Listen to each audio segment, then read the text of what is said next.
نحمده ونصلي على رسوله الكريم اما بعد فاعوذ بالله من الشيطان الرجيم بسم الله الرحمن الرحيم رب اشرح لي صدري ويسر لي امري واحلل عقدة من لساني يفقهوا قولي اتل ما اوحي اليك من الكتاب واقم الصلاة ان الصلاة تنهى عن الفحشاء والمنكر ولذكر الله اكبر والله يعلم ما تصنعون ولا تجادلوا اهل الكتاب الا بالتي هي احسن الا الذين ظلموا منهم وقولوا آمنا بالذي أنزل إلينا وأنزل إليكم وإلهنا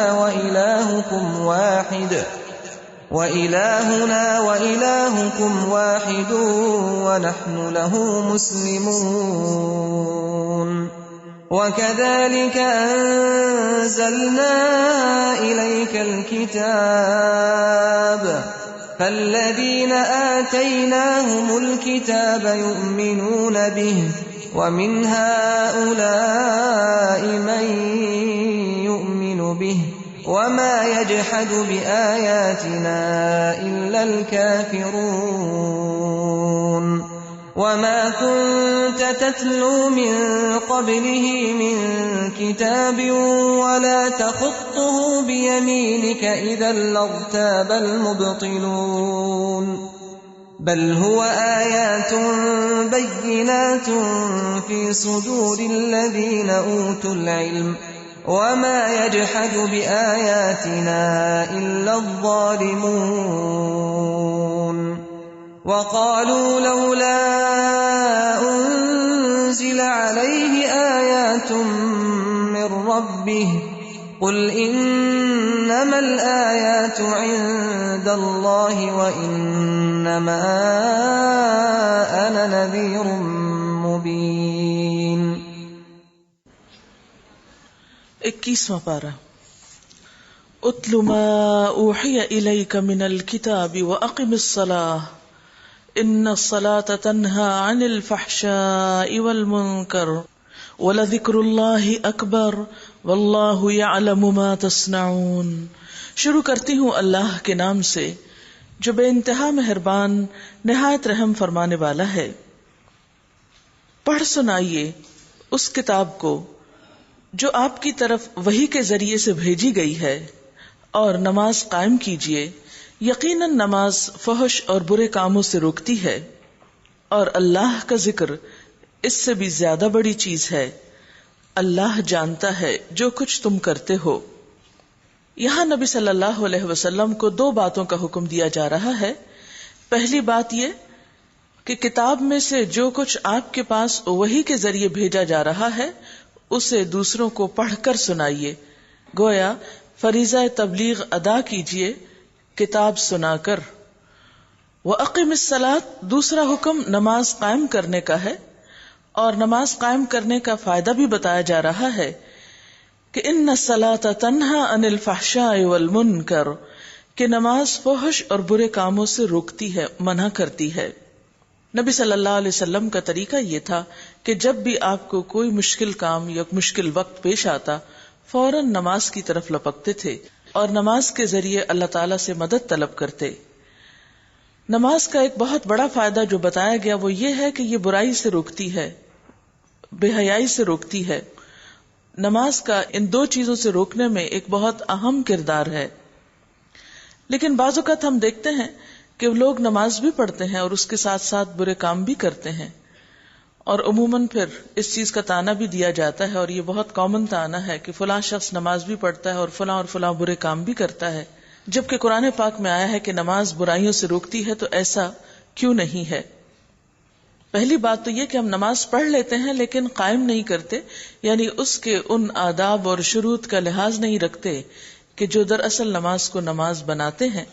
اس میں سب سے پہلی چیز تو اخلاص ہے کہ نیت اللہ کے لیے ہو، پھر طہارت قلب ہے، پھر مقررہ وقت پر نماز پڑھنا ہے، پھر نماز کے ارکان میں اعتدال ہے، خشوع و خضوع اور رکعت کا ہونا ہے، پھر پابندی ہے، پھر اس کے ساتھ ساتھ انسان یہ سب کچھ اس طریقے پر کرے کہ واقعی اس کے اندر یہ احساس ہو کہ وہ اللہ تعالیٰ کے سامنے کھڑا ہے. جس نماز کے اندر یہ شرائط ہوں گی اس نماز کی پھر تاثیر بھی ہوگی. جب شرائط پوری نہ ہو تو تاثیر بھی نہیں ہوتی. بالکل اسی طرح مثلاً ایک کپڑا سلک کا ہو سکتا ہے لیکن اگر اس کا رنگ اچھا نہیں یا اس کا ٹیکسچر اچھا نہیں تو محض سلک کا ہونے سے وہ کچھ زیادہ اٹریکٹیو نہیں ہو سکتا. کسی بھی چیز کی اچھائی کے لیے اس کے ظاہری اور باطنی اوصاف کا پایا جانا نہایت ضروری ہے.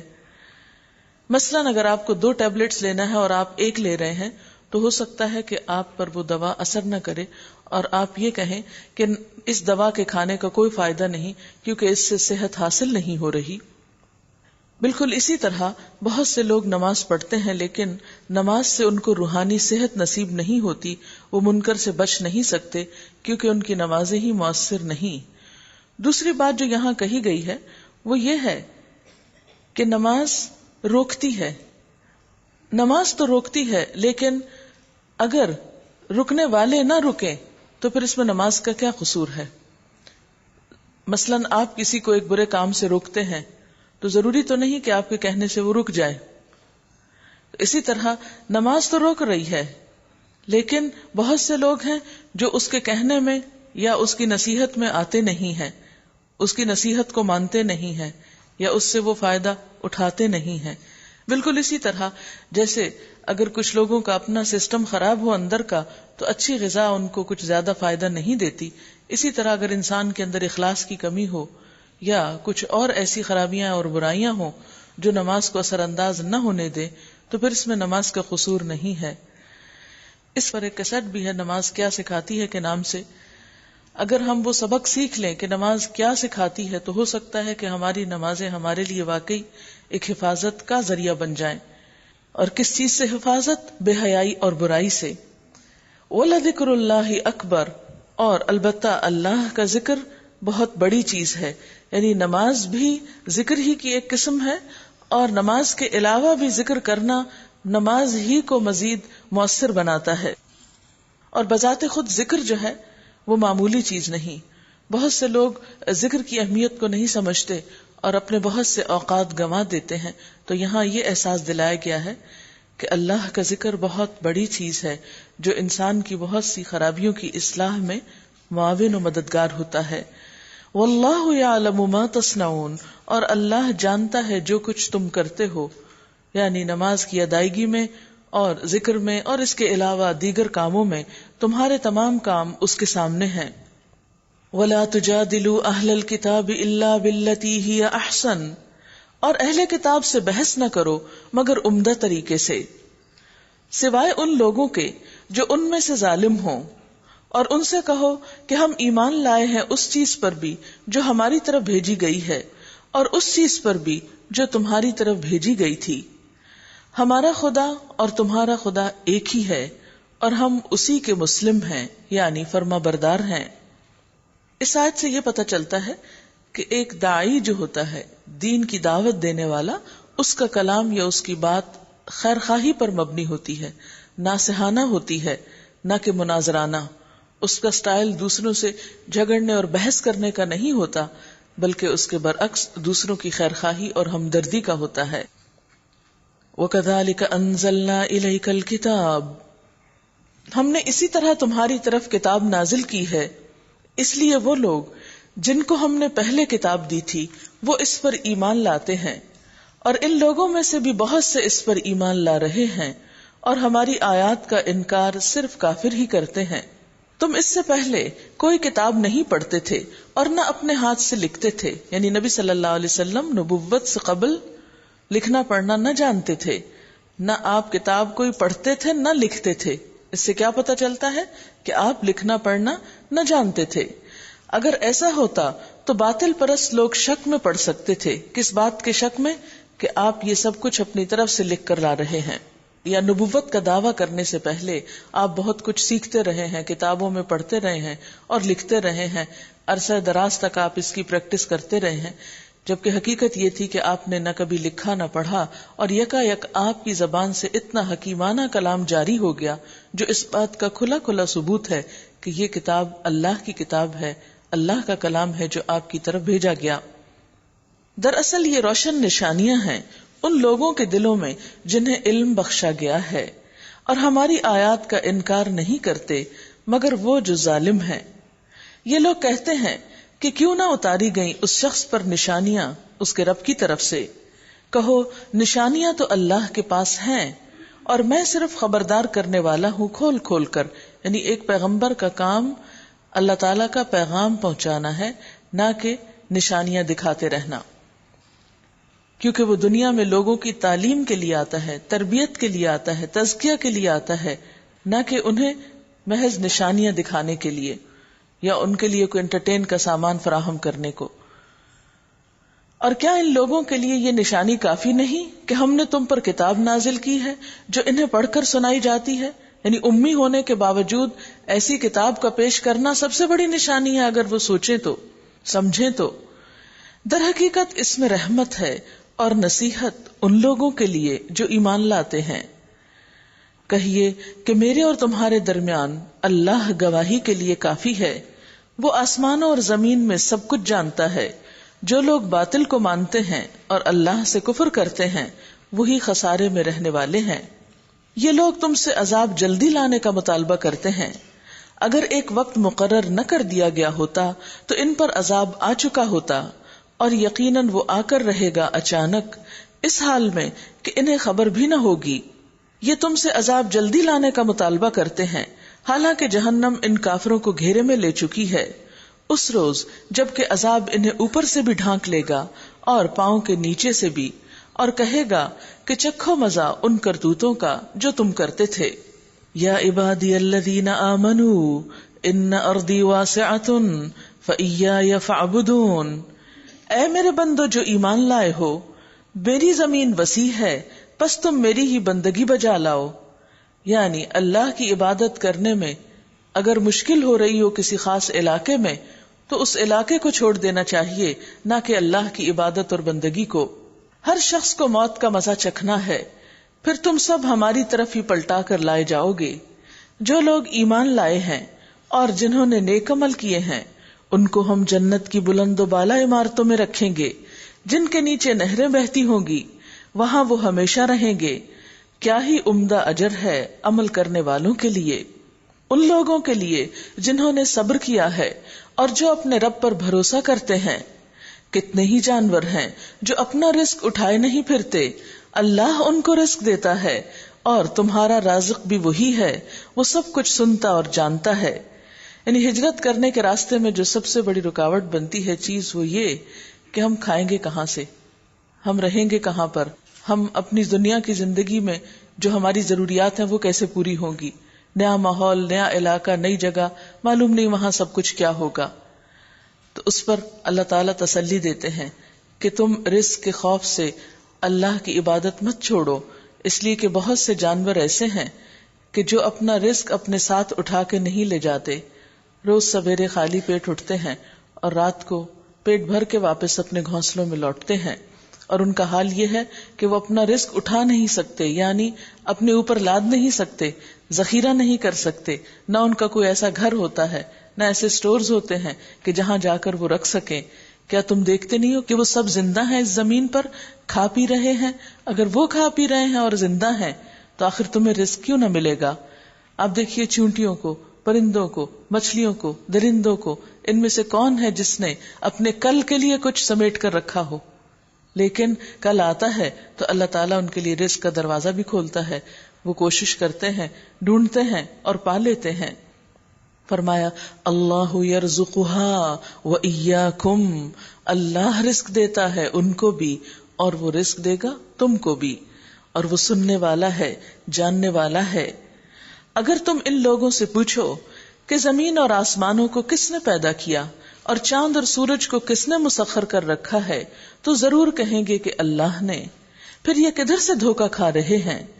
یعنی پھر اللہ کو چھوڑ کر اوروں کی طرف کیوں متوجہ ہوتے ہیں؟ اللہ ہی ہے جو اپنے بندوں میں سے جس کا چاہتا ہے رزق کشادہ کر دیتا ہے اور جس کا چاہتا ہے تنگ کرتا ہے. یقیناً اللہ ہر چیز کا جاننے والا ہے. اور اگر تم ان سے پوچھو کس نے آسمان سے پانی برسایا اور اس کے ذریعے سے مردہ پڑی ہوئی زمین کو جلا اٹھایا تو وہ ضرور کہیں گے کہ اللہ نے. کہو الحمدللہ، مگر اکثر لوگ سمجھتے نہیں ہیں. وما هذه الحیات الدنیا الا لہو ولعب، اور یہ دنیا کی زندگی کچھ نہیں ہے مگر ایک کھیل اور دل کا بہلاوا. اصل زندگی کا گھر تو دار آخرت ہے. وَإِنَّ الدَّارَ الْآخِرَةَ لَهِيَ الْحَيَوَانُ لَوْ كَانُوا يَعْلَمُونَ، اور آخرت کا گھر وہی تو دراصل زندگی ہے، اور اصل زندگی کا گھر تو دراصل آخرت کا گھر ہے. کاش یہ لوگ جانتے ہوتے، کاش انہیں معلوم ہوتا، کاش یہ بات سمجھ جاتے. حقیقت یہ ہے کہ دین انسان کے اندر سب سے بڑی تبدیلی جو لانا چاہتا ہے وہ سوچ کی تبدیلی ہے. اور سوچ میں سب سے بڑی تبدیلی کہ انسان دنیا کو اپنی منزل اور اپنا گھر سمجھنے کی بجائے آخرت کو اپنی منزل اور اپنا گھر سمجھے. اس عارضی زندگی کے لیے بھی کوشش کرے، لیکن اس کی اصل کوشش آخرت کے لیے ہونی چاہیے. اور اسی کے لیے اللہ تعالیٰ فرماتے ہیں کہ لو کانوا یعلمون، کاش وہ جانتے ہوتے. یعنی جن لوگوں کی پرائرٹی دنیا ہے، آخرت نہیں، ان کا علاج پھر علم ہے. انہیں بتانا چاہیے کہ ان دونوں میں سے بہتر اور پائیدار کون ہے. فَإِذَا رَكِبُوا فِي الْفُلْكِ دَعَوُا اللَّهَ مُخْلِصِينَ لَهُ الدِّينَ، جب یہ لوگ کشتی پر سوار ہوتے ہیں تو اپنے دین کو اللہ کے لیے خالص کر کے اس سے دعا مانگتے ہیں.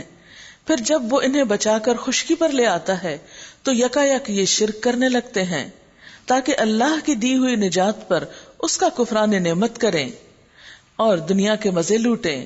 اچھا ان قریب انہیں معلوم ہو جائے گا. یعنی ہر انسان کی زندگی میں جب انتہائی مشکل وقت آتا ہے تو وہ سارے معبودوں کو بھول کر صرف اللہ کی طرف متوجہ ہوتا ہے، لیکن جو ہی مشکل جاتی ہے انسان پھر اپنے رب کو بھول جاتا ہے. اچھا ان قریب انہیں معلوم ہو جائے گا، کیا یہ دیکھتے نہیں ہیں کہ ہم نے ایک پرامن حرم بنا دیا ہے، حالانکہ ان کے گرد و پیش کے لوگ اچک لیے جاتے ہیں. یعنی پورے عرب میں حرم پاک ہی ایک ایسی جگہ ہے، اور دور جاہلیت میں بھی تھی، کہ جہاں پر ہر طرح سے امن و امان تھا، سکون ہی سکون تھا، جبکہ اس کے آس پاس عرب میں انتہائی بد امنی تھی. لوٹ مار، قتل و غارت، جنگ و جدل ان عربوں کا پیشہ تھا. لیکن حرم کا علاقہ ان تمام چیزوں سے پاک تھا. فرمائے کیا یہ ایک نشانی نہیں ہے؟ یہ ایسا کرنے والا کون ہے؟ کیا پھر بھی یہ لوگ باطل کو مانتے ہیں، یعنی اللہ کو نہیں پہچانتے ان نشانیوں سے، اور اللہ کی نعمت کا کفران کرتے ہیں؟ اس شخص سے بڑا ظالم کون ہوگا جو اللہ پر جھوٹ باندھے یا حق کو جھٹلائے جبکہ وہ اس کے سامنے آ چکا ہو. الیس فی جہنم مثوی للکافرین، کیا ایسے کافروں کا ٹھکانہ جہنم ہی نہیں ہے؟ والذین جاہدوا فینا لنہدینہم سبلنا وان اللہ لمع المحسنین. جو لوگ ہماری خاطر مجاہدہ کریں گے، جو لوگ ہمارے راستے میں جد و جہد کریں گے، یعنی اللہ تعالیٰ تک راستہ پانے کے لیے، ہدایت پانے کے لیے، حق کو پانے کے لیے، اللہ تعالیٰ ضرور انہیں اپنے راستے دکھائے گا جن پر چل کر وہ اللہ کی خوشنودی حاصل کر سکیں گے. اور یقیناً اللہ محسنین کے ساتھ ہے، نیکوکار لوگوں کے ساتھ ہے، اچھی سوچ اور اچھے عمل والوں کے ساتھ ہے. یعنی وہ ان کی مدد فرماتا ہے، انہیں تنہا نہیں چھوڑ دیتا. کیونکہ بہت سے لوگ کہتے ہیں نا اللہ چاہے گا تو ہدایت مل جائے گی. فرمایا نہیں، اس کے لیے بھی کوشش کرنا ہے. جیسے اپنے کھانے پینے کے لیے کوشش کرتے ہو تب پیٹ بھرتا ہے، اسی طرح روح کی غذا کے لیے بھی سٹرگل کرنا پڑتی ہے، کوشش کرنا پڑتی ہے. سورۃ الروم. بسم اللہ الرحمن الرحیم. الف لام میم. غلبت الروم فی ادنى الارض وهم من بعد غلبهم سيغلبون فی بضع سنین للہ الامر من قبل ومن بعد ویومئذ یفرح المؤمنون بنصر اللہ ینصر من یشاء وهو العزیز الرحیم. وعد اللہ لا يخلف اللہ وعدہ ولكن اکثر الناس لا يعلمون يعلمون ظاہرا من الحیاة الدنیا وهم عن الآخرة هم غافلون. الف لام میم، رومی قریب کی سرزمین میں مغلوب ہو گئے ہیں اور اپنی اس مغلوبیت کے بعد چند سال کے اندر وہ غالب ہو جائیں گے. اللہ ہی کا اختیار ہے پہلے بھی اور بعد میں بھی، اور وہ دن وہ ہوگا جبکہ اللہ کی بخشی ہوئی فتح پر مسلمان خوشیاں منائیں گے. اللہ مدد کرتا ہے جس کی چاہتا ہے اور وہ زبردست اور رحیم ہے. یہ وعدہ اللہ نے کیا ہے. اللہ کبھی اپنے وعدے کی خلاف ورزی نہیں کرتا، مگر اکثر لوگ جانتے نہیں ہیں. لوگ دنیا کی زندگی کا بس ظاہری پہلو جانتے ہیں اور آخرت سے وہ خود ہی غافل ہیں. نبی صلی اللہ علیہ وسلم کے دور میں دو بڑی طاقتیں تھیں، دو سپر پاورز تھیں، ایک فارس یعنی ایران کی اور دوسرے روم کی. ایرانی قوم جو تھی یا ایرانی حکومت جو تھی یہ آتش پرست تھی، یعنی آگ کی پوجا کرتے تھے. دوسری طرف روم کے لوگ اہل کتاب تھے، یعنی عیسائی تھے جو اس وقت کے مسلمان تھے. مشرکین مکہ کی ہمدردیاں فارس کے لوگوں کے ساتھ تھیں کیونکہ دونوں کے درمیان عقیدے کی ہم آہنگی تھی، وہ بھی مشرک تھے یہ بھی مشرک تھے. دوسری طرف مسلمانوں کی ہمدردیاں رومیوں کے ساتھ تھیں کیونکہ وہ بھی اللہ تعالیٰ کو، آخرت کو، کتابوں کو ماننے والے تھے اور مسلمانوں کا دعویٰ بھی یہی تھا. چونکہ ان دونوں قوموں کی باہم چپکلش تھی تو ہوا یہ کہ ایک موقع پر نبی صلی اللہ علیہ وسلم کے دور میں ہی رومی مغلوب ہو گئے، غلبت الروم، اور اس کے مقابلے میں ایرانی جو تھے وہ غالب آ گئے.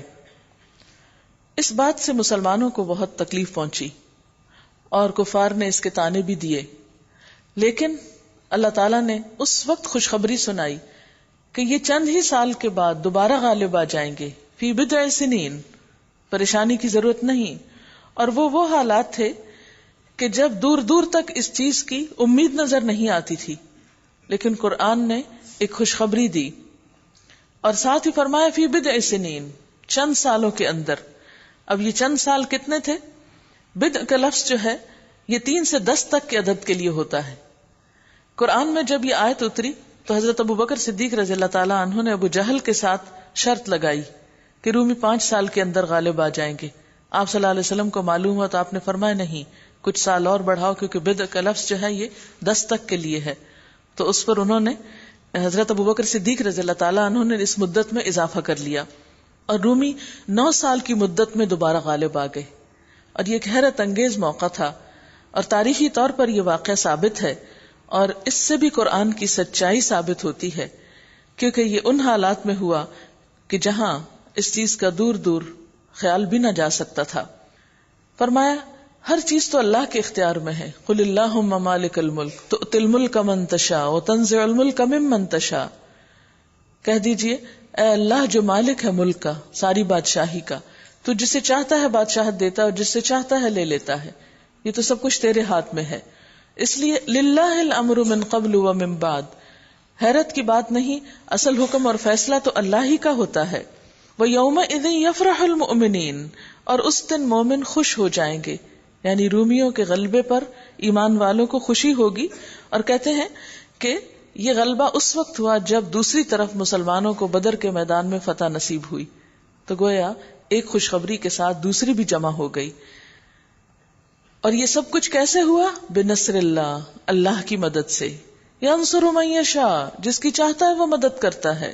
وہو العزیز الرحیم، اور وہ زبردست ہے، رحم فرمانے والا ہے. وعد اللہ، یہ اللہ کا وعدہ ہے کہ رومی غالب آئیں گے. لا یخلف اللہ وعدہ، اللہ اپنے وعدے کا خلاف نہیں کرتا. اور اس میں انڈائریکٹلی مسلمانوں کو بھی تسلی دی جا رہی ہے کہ آج تمہارے اوپر، کیونکہ سورۃ الروم مکی سورت ہے، مسلمانوں پر حالات بہت سخت تھے، طرح طرح کی آزمائشیں تھیں، تو بتایا جا رہا ہے کہ تم سے بھی جو اللہ کی مدد کا وعدہ ہے وہ اسی طرح پورا ہوگا جیسے رومیوں کے ساتھ ہوگا. لا یخلف اللہ وعدہ ولکن اکثر الناس لا یعلمون، اللہ اپنے وعدوں کے خلاف نہیں کرتا لیکن بہت سے لوگوں کو احساس نہیں ہے. کیوں نہیں؟ وہ اللہ کے وعدوں پر یقین کیوں نہیں کرتے؟ اس لیے کہ وہ صرف وقتی اور ظاہری حالات کو دیکھتے رہتے ہیں اور اپنے دماغ سے اپنی سوچ کے مطابق کیلکولیٹ کرتے ہیں. وَهُمْ عَنِ الْآخِرَةِ هُمْ غَافِلُونَ، اور وہ آخرت سے غافل ہیں. أَوَلَمْ يَتَفَكَّرُوا فِي أَنفُسِهِمْ، کیا انہوں نے اپنے آپ میں غور و فکر نہیں کیا؟ اللہ نے زمین اور آسمانوں کو اور ان ساری چیزوں کو جو ان کے درمیان ہیں برحق اور ایک مدت مقرر کے لیے ہی پیدا کیا ہے. مگر بہت سے لوگ اپنے رب کی ملاقات سے منکر ہیں، اس کا انکار کرتے ہیں۔ اور کیا یہ لوگ کبھی زمین میں چلے پھرے نہیں کہ انہیں ان لوگوں کا انجام نظر آتا جو ان سے پہلے گزر چکے ہیں، وہ ان سے زیادہ طاقت رکھتے تھے، انہوں نے زمین کو خوب ادھیڑا تھا اور اسے اتنا آباد کیا تھا جتنا انہوں نے نہیں کیا ہے۔ ان کے پاس ان کے رسول روشن نشانیاں لے کر آئے، پھر اللہ ان پر ظلم کرنے والا نہ تھا مگر وہ خود ہی اپنے اوپر ظلم کر رہے تھے۔ آخر کار جن لوگوں نے برائیاں کی تھیں ان کا انجام بہت برا ہوا، اس لیے کہ انہوں نے اللہ کی آیات کو جھٹلایا تھا اور وہ ان کا مذاق اڑاتے تھے۔ اللہ یبدأ الخلق ثم یعیدہ ثم الیہ ترجعون، اللہ ہی خلق کی ابتدا کرتا ہے پھر وہی اس کا اعادہ کرے گا، یعنی جس نے پہلی دفعہ بنایا دوسری دفعہ بھی وہی اس کو بنائے گا، پھر اسی کی طرف تم پلٹائے جاؤ گے۔ اور جب وہ ساعت برپا ہوگی یعنی قیامت کی، اس دن مجرم نا امید ہو جائیں گے، ان کے ٹھہرائے ہوئے شریکوں میں کوئی ان کا سفارشی نہ ہوگا اور وہ اپنے شریکوں کے منکر ہو جائیں گے۔ جس روز وہ قیامت برپا ہوگی اس دن الگ الگ گروہوں میں بٹ جائیں گے، یعنی مومن اور کافروں کے درمیان دائمی جدائی ہو جائے گی، ہر شخص اپنے گروہ کے ساتھ ہوگا جس چیز پر وہ ایمان رکھتا ہوگا یا جن لوگوں کا بھی ایک کامن نظریہ ہوگا۔ جو لوگ ایمان لائے ہیں اور جنہوں نے نیک عمل کیے ہیں وہ ایک باغ میں شاداں و فرحاں رکھے جائیں گے، اور جنہوں نے کفر کیا ہے اور ہماری آیات کو اور آخرت کی ملاقات کو جھٹلایا ہے وہ عذاب میں حاضر رکھے جائیں گے۔ فسبحان اللہ حین تمسون وحین تصبحون وَلَهُ الْحَمْدُ فِي السَّمَاوَاتِ وَالْأَرْضِ وَعَشِيًّا وَحِينَ تُظْهِرُونَ، پس تسبیح کرو اللہ کی جب تم شام کرتے ہو اور جب صبح کرتے ہو، آسمانوں اور زمین میں اسی کے لیے حمد ہے، اور تسبیح کرو اس کی تیسرے پہر اور جبکہ تم پر ظہر کا وقت آتا ہے۔ یہاں تسبیح سے مراد خالی ذکر نہیں ہے بلکہ نمازیں پڑھنے کی طرف اشارہ ہے۔ سوال یہ پیدا ہوتا ہے کہ نماز کے لیے مختلف اوقات کیوں مقرر کیے گئے ہیں؟ کیا یہ کافی نہ تھا کہ سویر کے وقت میں انسان ساری نمازیں اکٹھی پڑھ لے یا رات کو اکٹھی قضا کر لے جیسے بعض لوگ کرتے ہیں؟ نہیں، نماز کا مختلف اوقات میں ہونا انسان کے لیے ایک بہت بڑے فائدے کی بات ہے۔ عام طور پر آپ دیکھتے ہیں کہ جب بھی کوئی کام کرتے وقت آپ بریک لیتے ہیں تو اس بریک کے بعد جب نئے سرے سے وہ کام شروع کرتے ہیں تو آپ فریش ہوتے ہیں، آپ زیادہ بہتر محسوس کرتے ہیں۔ کوئی بھی کام جو آپ کر رہے ہو اگر کیے چلے جائیں تو بظاہر تو یوں نظر آتا ہے کہ جیسے ہم بہت آگے جا رہے ہیں اور ہم اپنے وقت کو استعمال کر رہے ہیں، لیکن یہ ایک فیکٹ ہے کہ تھوڑی ہی دیر کے بعد کسی کام میں انسان کا جو کنسنٹریشن لیول ہے وہ کم ہونے لگتا ہے اور پھر آہستہ آہستہ ختم ہونے لگتا ہے۔ جب انسان اس میں بریک لیتا ہے تو پھر دوبارہ سے نئے سرے سے کام شروع کرتا ہے، پھر کنسنٹریشن بہتر ہو جاتی ہے، تو وہ جو وقت بیچ کا ہم ضائع ہوتا محسوس کرتے ہیں وہ دراصل ضائع نہیں ہوتا، وہ دوبارہ بہتر کام میں بدل جاتا ہے۔ اس لیے مختلف اوقات میں، یعنی دن چڑھے پھر دوپہر کے وقت پھر عصر کے وقت، یعنی یوں لگتا ہے کہ جب سورج اور دن جو ہے وہ موڑ کھاتا ہے تو اس کنارے پر نماز کا بھی حکم دیا گیا۔ اور اس کے علاوہ یہ ہے کہ اس میں اوقات کی پابندی کا سبق بھی ہے اور یکسانیت کو بھی دور کیا گیا ہے، کیونکہ اگر ایک وقت میں نماز پڑھی جائے اور دوسری بھی اسی وقت میں پڑھی جائے تو وہ یکسانیت سی آ جاتی ہے۔ مثلاً اگر آپ کی ساری نمازیں ایک وقت میں پڑھنی ہوتی کتنی مشکل ہوتی، ایک وقت میں آپ تھوڑی سی نماز پڑھتے پھر چھوڑتے پھر اگلی پڑھتے ہیں پھر اگلی پڑھتے ہیں، تو اس میں سہولت بھی ہو جاتی ہے۔ پھر اسی طرح یہ ہے کہ جب اوقات تبدیل ہوتے ہیں تو انسان کا موڈ بھی تبدیل ہوتا ہے، پھر خصوصاً مغرب کا وقت ایسا ہوتا ہے جو ایک ڈپریشن کا وقت ہوتا ہے، تو اس میں انسان کو اللہ کا ذکر بہت مدد دیتا ہے۔ اس لیے خصوصی طور پر قرآن نے خود ذکر کے اور نماز کے اوقات متعین کر کے بتا دیے۔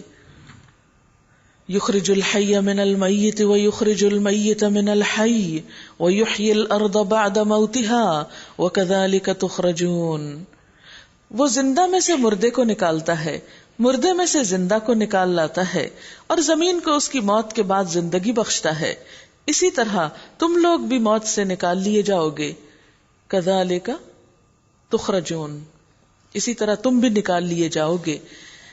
یعنی جس طرح اللہ تعالیٰ دنیا میں تمہیں اپنی نشانیاں دکھا رہا ہے، اسی طرح قیامت کے دن بھی اس کی نشانی کا صدور ہوگا جب تم اپنی قبروں سے باہر نکالے جاؤ گے۔ اس کی نشانیوں میں سے یہ ہے کہ اس نے تم کو مٹی سے پیدا کیا، پھر یکا یک تم بشر ہو کہ پھیلتے چلے جا رہے ہو. اب دیکھیں کہ ایک آدم اور حوا علیہ السلام تھے، یعنی ایک کپل تھا، اور اس سے دنیا میں کتنی آبادی ہو چکی ہے. فرمایا کہ تم اذا انتم بشر تنتشرون ومن آیاته ان خلق لكم من انفسكم ازواجا لتسكنوا اليها وجعل بينكم مودة ورحمة ان في ذلك لآیات لقوم يتفکرون. اور اس کی نشانیوں میں سے یہ ہے کہ اس نے تمہارے لیے تمہاری ہی جنس سے بیویاں بنائی تاکہ تم ان کے پاس سکون حاصل کرو، اور تمہارے درمیان محبت اور رحمت پیدا کر دی. یعنی شادی اللہ تعالیٰ کی نشانیوں میں سے ایک نشانی ہے کہ کس طرح اللہ تعالیٰ نے انسان کو مرد اور عورت کی شکل میں پیدا کیا. وہ چاہتا تو صرف عورتیں ہی پیدا کر دیتا، یہ صرف مرد ہی پیدا کر دیتا، کسی بھی طریقے سے وہ ایسا کر سکتا تھا. لیکن اس نے جو موجودہ طریقہ اختیار کیا ہے وہ انسان کے حق میں بہت بڑی نعمت ہے. اور پھر جوڑے کی شکل میں پیدا کرنے کے بعد خاص طور پر جو نکاح کا رشتہ ان میں رکھا، اس میں محبت بھی ہے، رحمت بھی ہے، سکون بھی ہے.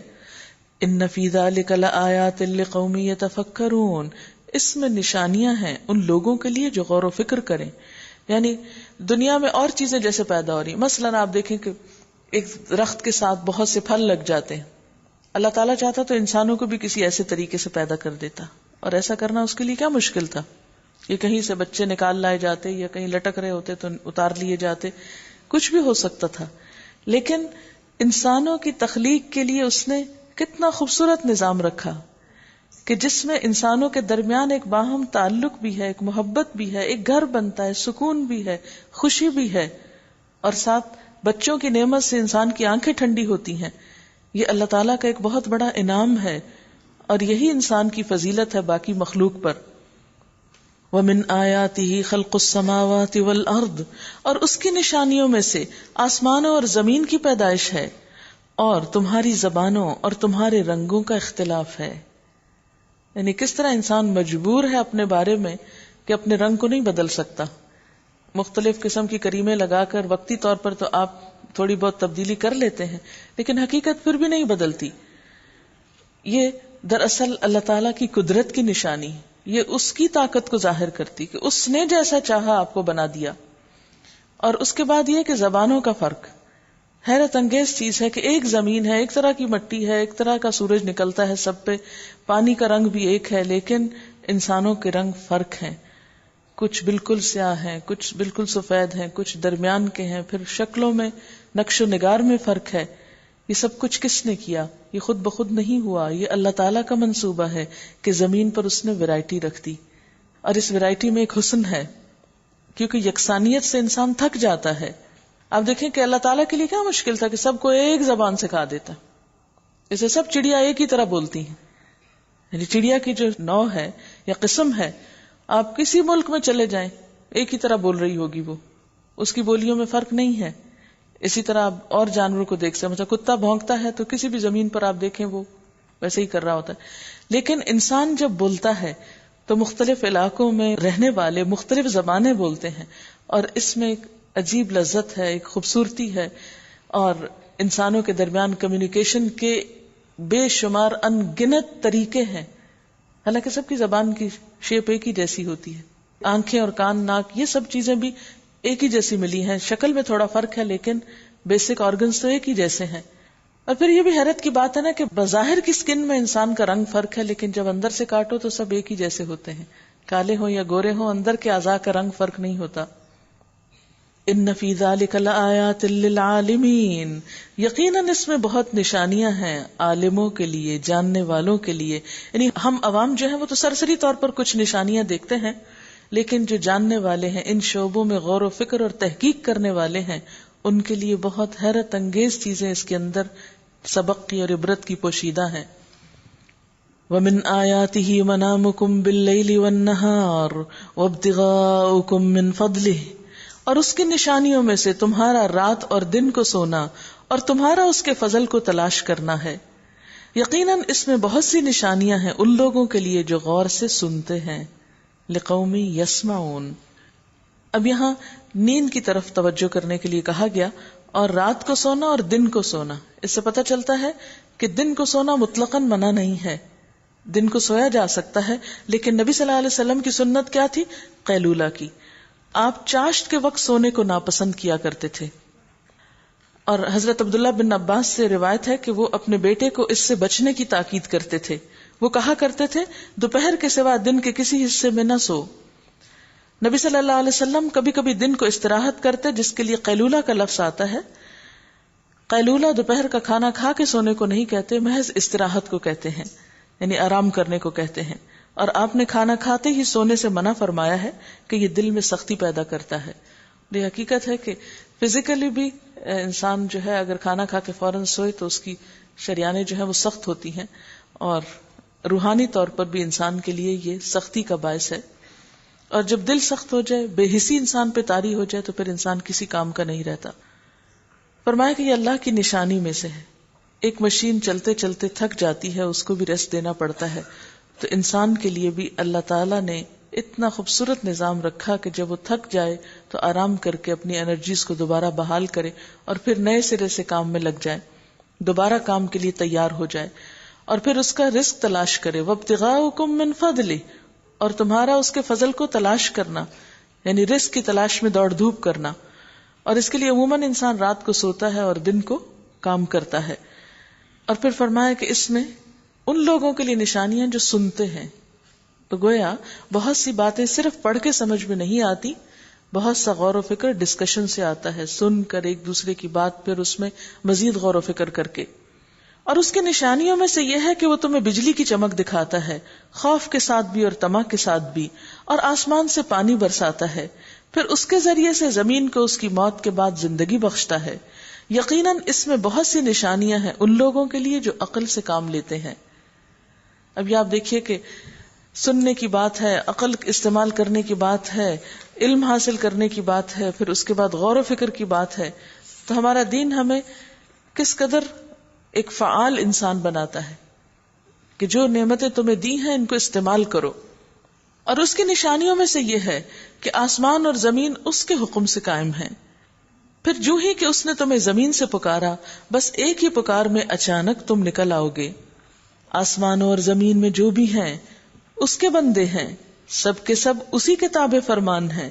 وہی ہے جو تخلیق کی ابتدا کرتا ہے، پھر وہی اس کا اعادہ کرے گا، اور یہ اس کے لیے آسان تر ہے. یعنی تمہیں یہ کام مشکل لگتا ہے کہ اس سارے کارخانے کو توڑ کے دوبارہ بنایا جائے، لیکن اللہ تعالیٰ کے لیے کچھ بھی مشکل نہیں.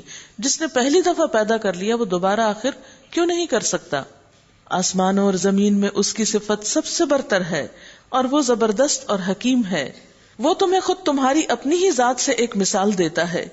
کیا تمہارے ان غلاموں میں سے جو تمہاری ملکیت میں ہیں کچھ غلام ایسے بھی ہیں جو ہمارے دیے ہوئے مال و دولت میں تمہارے ساتھ برابر کے شریک ہو، اور تم ان سے اس طرح ڈرتے ہو جس طرح آپس میں اپنے ہمسروں سے ڈرتے ہو؟ اس طرح ہم آیات کھول کر پیش کرتے ہیں ان لوگوں کے لیے جو عقل سے کام لیتے ہیں. مگر یہ ظالم بے سمجھے بوجھے اپنے تخیلات کے پیچھے چل پڑے ہیں. اب کون اس شخص کو راستہ دکھا سکتا ہے جسے اللہ نے بھٹکا دیا ہو؟ ایسے لوگوں کا تو کوئی مددگار نہیں ہو سکتا. یہاں اللہ تعالیٰ شرک کی تردید میں ایک مثال پیش کرتے ہیں کہ تم اپنی روزمرہ زندگی میں دیکھو کہ جو تمہارے غلام ہیں، خادم ہیں، کبھی ایسا نہیں ہوا کہ تم نے اپنا مال آدھا ان کو دے دیا ہو تاکہ ان کی اور تمہاری حیثیت برابر ہو جائے. اور پھر مزید اس پر یہ کہ تم پھر ان کو یہ حیثیت نہیں دیتے کہ تم ان سے ڈرنا بھی شروع ہو جائے، جیسے ہمسروں سے ایک مقابلہ ہوتا ہے، کمپٹیشن ہوتا ہے. فرمایا کہ پھر اگر تم اپنے لیے یہ چیز پسند نہیں کرتے کہ تمہارے مال میں کوئی شریک ہو جائے، تمہارے مرتبے میں کوئی شریک ہو جائے، تو اللہ تعالیٰ جو اصل مالک ہے سب چیز کا، ہمارے پاس تو جو کچھ ہے اللہ کا دیا ہوا ہے، اللہ کے دیے ہوئے میں سے بھی ہم کسی کو دے کر اسے اپنے برابر نہیں کرتے، اور اس کو جو ہمارا مملوک ہو. ہم سب اللہ کے بندے ہیں، غلام ہیں. اللہ تعالیٰ آخر یہ کیسے پسند کر سکتا ہے کہ وہ جو ہر چیز کا مالک ہے وہ اپنی ملکیت میں اوروں کو شریک کر لے؟ اور تم اللہ سے بھی مانگو، اور جنہوں نے کچھ نہیں بنایا ان سے بھی مانگو، اللہ کی عبادت بھی کرو، اور جن کے ہاتھ میں کچھ نہیں ان کے آگے بھی جھکو. یہ تو بات عقل کو نہیں لگتی. مگر یہ ظالم بے سمجھے بوجھے اپنے تخیلات کے پیچھے چل پڑے ہیں، اب کون اس شخص کو راستہ دکھا سکتا ہے جسے اللہ نے بھٹکا دیا ہو؟ ایسے لوگوں کا تو کوئی مددگار نہیں ہو سکتا. فَأَقِمْ وَجْهَكَ لِلدِّينِ حَنِيفًا فِطْرَةَ اللَّهِ الَّتِي فَطَرَ النَّاسَ عَلَيْهَا لَا تَبْدِيلَ لِخَلْقِ اللَّهِ ذَلِكَ الدِّينُ الْقَيِّمُ وَلَكِنَّ أَكْثَرَ النَّاسِ لَا يَعْلَمُونَ. بس اے نبی صلی اللہ علیہ وسلم یکسو ہو کر اپنا رخ اس دین کی سمت میں جما دو، قائم ہو جاؤ اس فطرت پر جس پر اللہ تعالیٰ نے انسانوں کو پیدا کیا ہے. یعنی اللہ تعالیٰ نے انسان کی فطرت کے اندر اپنی پہچان رکھی ہے، اپنی طرف رغبت کا ایک جذبہ رکھا ہے، اور ساتھ پھر انبیاء کے ذریعے دین بھی بھیجا ہے اور اس کے ذریعے انہیں یاد دہانی بھی کرائی ہے. لیکن انسانوں نے اللہ تعالیٰ کو پہچاننے کی بجائے اپنے اوپر کئی طرح کے پردے ڈال رکھے ہیں. لا تبدیل لخلق اللہ، اللہ کی بنائی ہوئی ساخت بدلی نہیں جا سکتی. یعنی اللہ نے انسان کو اپنا بندہ بنایا ہے، اپنی بندگی اپنی عبادت کے لیے پیدا کیا ہے. اب یہ نہیں ہو سکتا کہ اللہ تعالیٰ اس چیز کو پسند کرے کہ وہ اپنے بندوں کو کسی اور کا بندہ بننے دے، یا یہ کہ لوگ اس کو پہچاننے کی بجائے کسی اور کی طرف راغب ہو کر اسے اپنا خدا بنا بیٹھیں. ذالک الدین القیم، یہی بالکل راست اور درست دین ہے. کون سا درست دین ہے؟ کہ انسان اللہ کی طرف متوجہ ہو، فطرت سلیم پر قائم رہے اور سیدھا راستہ اختیار کرے. وَلَكِنَّ أَكْثَرَ النَّاسِ لَا يَعْلَمُونَ، لیکن اکثر لوگ جانتے نہیں ہیں. مُنِيبِينَ إِلَيْهِ وَاتَّقُوهُ وَأَقِيمُوا الصَّلَاةَ وَلَا تَكُونُوا مِنَ الْمُشْرِكِينَ، اللہ کی طرف رجوع کرتے ہوئے اور ڈرو اس سے، یعنی قائم ہو جاؤ اس بات پر اللہ کی طرف رجوع کرتے ہوئے اور ڈرو اس سے، اور نماز قائم کرو، اور نہ ہو جاؤ ان مشرکین میں سے جنہوں نے اپنا اپنا دین الگ بنا لیا ہے اور گروہوں میں بٹ گئے ہیں. ہر ایک گروہ کے پاس جو کچھ ہے اسی میں وہ مگن ہے. یعنی اللہ تعالیٰ نے روز اول سے انسان کو سیدھا سادہ دین دیا، لیکن انبیاء کے دنیا سے جانے کے بعد ان کے ماننے والوں نے اپنی خواہشات کی پیروی کے لیے، اپنی مرضی پہ چلنے کے لیے اللہ کے سیدھے سادے دین میں کئی طرح کی تبدیلیاں پیدا کر دی، اور پھر طرح طرح کے فرقوں میں بٹ گئے، اور ہر فرقہ اپنی من پسند بات کو لے کر بیٹھا ہے اور اصل دین بھول بھلا گئے ہیں. کل حزب بما لدیہم فرحون، ہر ایک گروہ کے پاس جو کچھ ہے اسی میں وہ مگن ہے. لوگوں کا حال یہ ہے کہ جب انہیں کوئی تکلیف پہنچتی ہے تو اپنے رب کی طرف رجوع کر کے اسے پکارتے ہیں، پھر جب وہ کچھ اپنی رحمت کا ذائقہ انہیں چکھا دیتا ہے تو یکایک ان میں سے کچھ لوگ شرک کرنے لگتے ہیں تاکہ ہمارے کیے ہوئے احسان کی ناشکری کریں. اچھا مزے کر لو، ان قریب تمہیں معلوم ہو جائے گا. کیا ہم نے کوئی سند اور دلیل ان پر نازل کی ہے جو شہادت دیتی ہو اس شرک کی صداقت پر جو یہ کر رہے ہیں. وَإِذَا أَذَقْنَا النَّاسَ رَحْمَةً فَرِحُوا بِهَا، جب ہم لوگوں کو رحمت کا ذائقہ چکھاتے ہیں تو وہ اس پر پھول جاتے ہیں. وَإِن تُصِبْهُمْ سَيِّئَةٌ بِمَا قَدَّمَتْ أَيْدِيهِمْ إِذَا هُمْ يَقْنَطُونَ، اور جب ان کے اپنے کیے کرتوتوں سے ان پر کوئی مصیبت آتی ہے تو یکایک وہ مایوس ہونے لگتے ہیں. کیا یہ لوگ دیکھتے نہیں ہیں کہ اللہ ہی رزق کشادہ کرتا ہے جس کا چاہتا ہے اور تنگ کرتا ہے یعنی جس کا چاہتا ہے. یقیناً اس میں بہت سی نشانیاں ہیں ان لوگوں کے لیے جو ایمان لاتے ہیں. بس رشتہ دار کو اس کا حق دے اور مسکین اور مسافر کو اس کا حق. یہ طریقہ بہتر ہے ان لوگوں کے لیے جو اللہ کی خوشنودی چاہتے ہوں. وَأُولَئِكَ هُمُ الْمُفْلِحُونَ، اور وہی فلاح پانے والے ہیں. وَمَا آتَيْتُم مِّن رِّبًا لِّيَرْبُوَ فِي أَمْوَالِ النَّاسِ فَلَا يَرْبُو عِندَ اللَّهِ، جو سود تم دیتے ہو تاکہ لوگوں کے اموال میں شامل ہو کر وہ بڑھ جائے، اللہ کے نزدیک وہ نہیں بڑھتا. یعنی جو چیز تم دنیا کی غرض سے خرچ کرو گے، مثلاً اس غرض سے دو گے کہ وہ لوگوں کے مال میں شامل ہو کر ان کے قبضے میں پہنچ کر تمہارے لیے زیادہ ہو کر واپس پلٹ آئے، یعنی کسی اور موقع پر وہ تمہیں مزید زیادہ کر کے پلٹائے، تو وہ اللہ کے نزدیک ایسے صدقے کا کچھ بھی فائدہ نہیں ہوتا، وہ چیز اللہ کے ہاں نہیں بڑھا کرتی. یعنی یہاں ربا سے مراد وہ مخصوص سود نہیں ہے. ربا کا اصل میں لفظی مطلب ہوتا ہے بڑھنا چڑھنا. زکوٰۃ کیوں دی جاتی، صدقات کیوں دیے جاتے ہیں؟ اس لیے دیے جاتے ہیں ایک طرف تو ہماری روحانی ترقی ہو، ایمان میں اضافہ ہو، اور دوسری طرف یہ ہے کہ اللہ تعالیٰ کے پاس وہ صدقات بڑھیں، ان کا اجر اور ثواب بڑھے، یعنی صدقہ اور خیرات کا دگنا اجر ہوتا ہے، ایک دنیا کا اور ایک آخرت کا۔ دنیا کا اجر فوری ملتا ہے، آپ دیں اور آپ کے دل میں سکون اور ٹھنڈک آ جائے گی۔ دینا اگرچہ مشکل ہوتا ہے لیکن دے کر آپ بہت خوشی محسوس کرتے ہیں، آپ کا ایمان بڑھتا ہے، نیکی کا شوق بڑھتا ہے، خیر کے دروازے اور راستے کھلتے ہیں، مصیبتیں اور بلائیں ٹلتی ہیں۔ دوسرا اجر اس کا آخرت میں انسان کے لیے کہ جو کچھ انسان خرچ کرتا ہے وہ اتنا ہی نہیں واپس ملتا، وہ بڑھتا چڑھتا چلا جاتا ہے۔ فرمایا کہ وہ مال جو تم اس لیے دیتے ہو کہ تمہیں دنیا میں ہی بڑھا چڑھا کے واپس کیا جائے، وہ اللہ کے ہاں نہیں بڑھتا۔ مثلاً آپ کسی رشتہ دار کو دیتے ہیں کسی خاص موقع پر، عموماً لوگوں کے درمیان لین دین ہوتا ہے شادی بیاہ کے موقع پر، تو اس میں عموماً آپ نے دیکھا ہوگا ہمارا معاشرتی طریقہ کیا ہے کہ اگر ایک کی شادی ہے اس کو کچھ دے رہے ہیں تو نیت اور نظریہ کیا ہے کہ جب ہمارے بچے کی شادی ہوگی تو ہمیں اس سے دگنا ملے، یعنی وہ باقاعدہ ایک دین کی شکل میں دیا جاتا ہے جس کو نیوتا کہتے ہیں۔ یا کسی بھی موقع پر کسی بھی طرح کسی کی مدد یہ سوچ کے کرنا کہ کل یہ ہماری مدد اس سے زیادہ اچھی طرح کرے، فرمایا ایسا دیا ہوا اللہ کے ہاں نہیں بڑھتا، کیونکہ نیت خراب ہو گئی نا۔ ہم نے یہ سوچا کہ جس کو دے رہے ہیں وہ بڑھا کے ہمیں دے، حالانکہ کتنی چھوٹی سوچ ہے۔ انسان بیچارہ تو خود محتاج ہے، وہ کسی کو بڑھا کے کیا دے گا؟ وہ نہیں دے سکتا، وہ دے گا بھی تو تمہیں اس کا وہ فائدہ نہیں ملے گا جو اللہ تعالیٰ کے دیے ہوئے کا ملے گا۔ اور اس کے برعکس اگر انسان خالصتاً اللہ کی رضا کے لیے دیتا ہے اور پھر صلے کی تمنا نہیں رکھتا، نیکی کر دریا میں ڈال والا معاملہ ہوتا ہے، تو وہ دریا میں تو چیزیں کھو جاتی ہیں مگر اللہ کے ہاں نہیں کھوتی، وہ ایک لقمے کو پہاڑ کی طرح کر دیتا ہے۔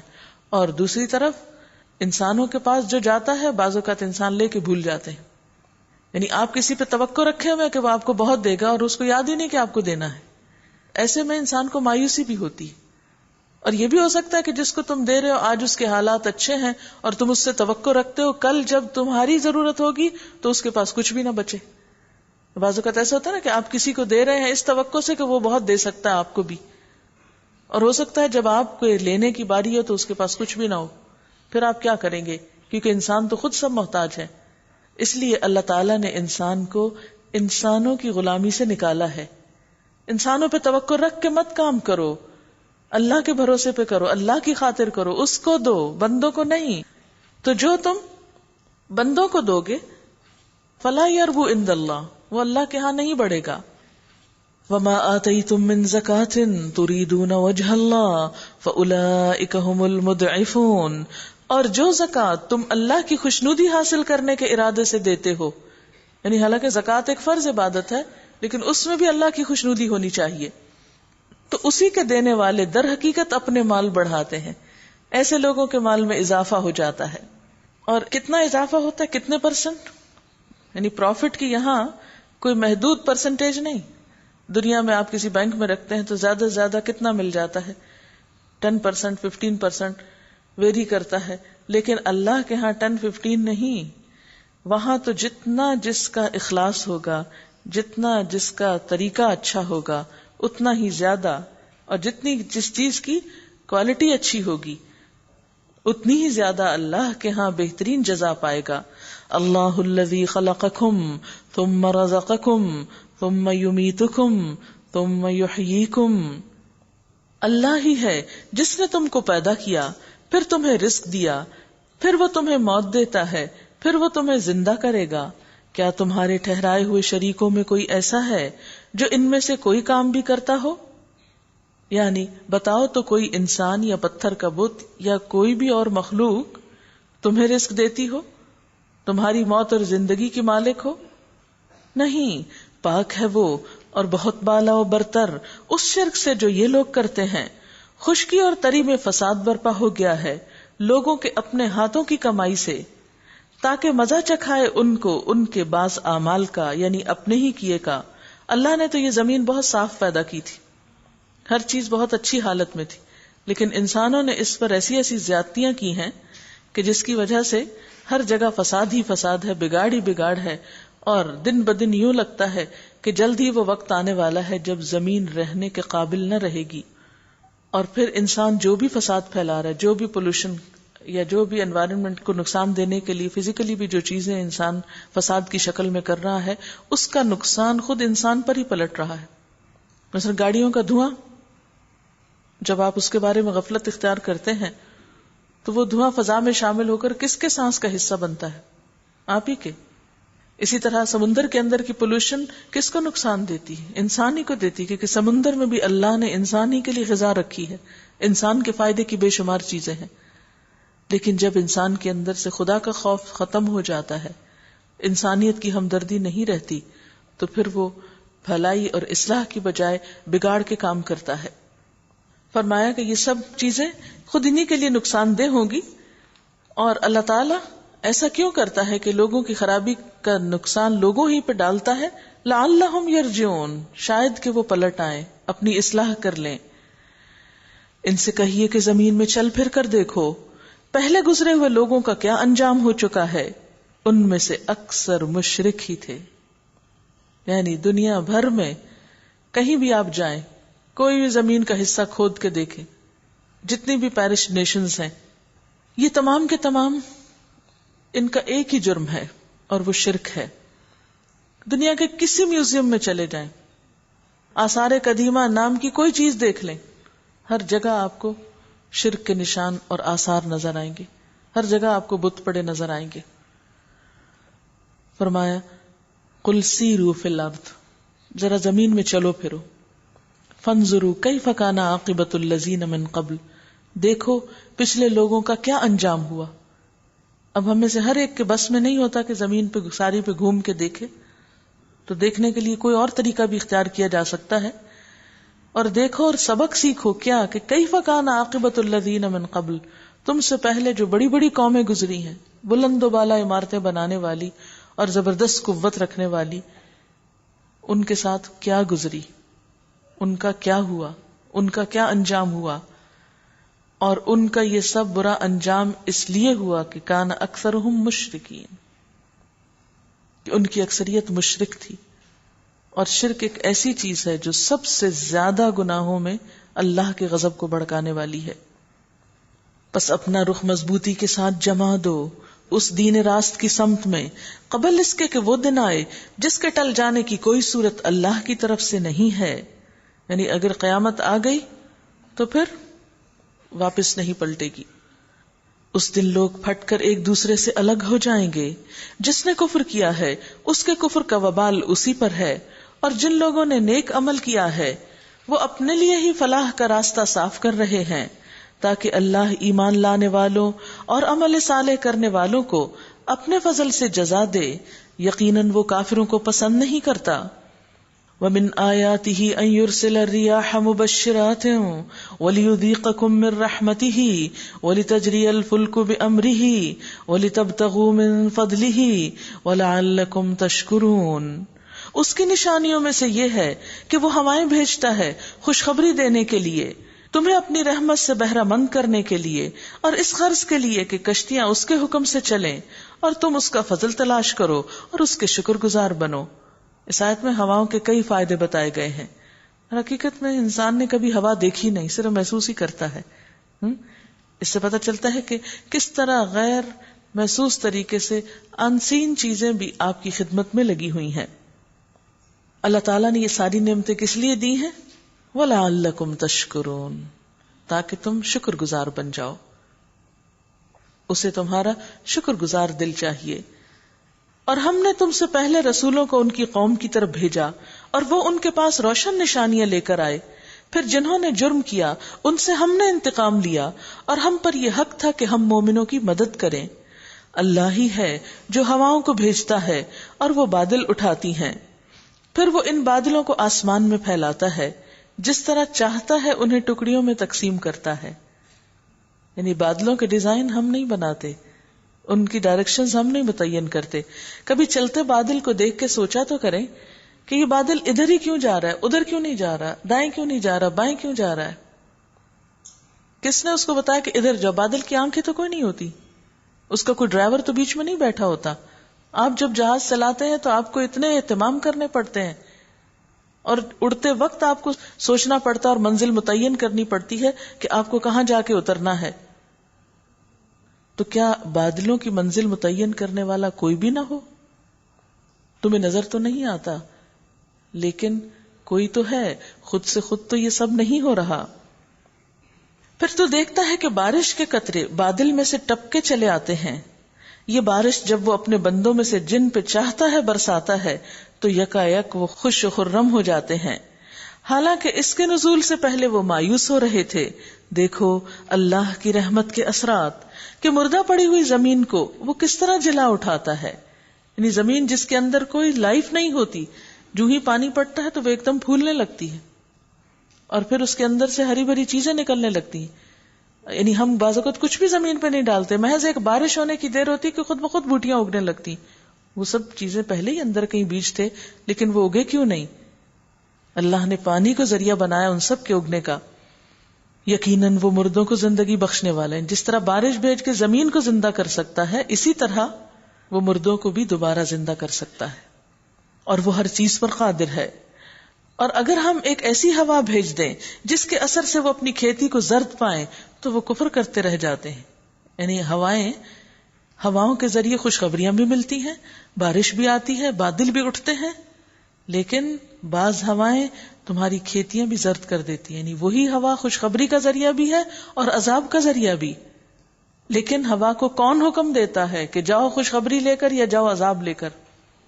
ہوا خود تو ڈیسائیڈ نہیں کرتی، کوئی تو ہے اس کے پیچھے. کیوں نہیں اس کو پہچانتے؟ کیوں نہیں اس کا حق ادا کرتے؟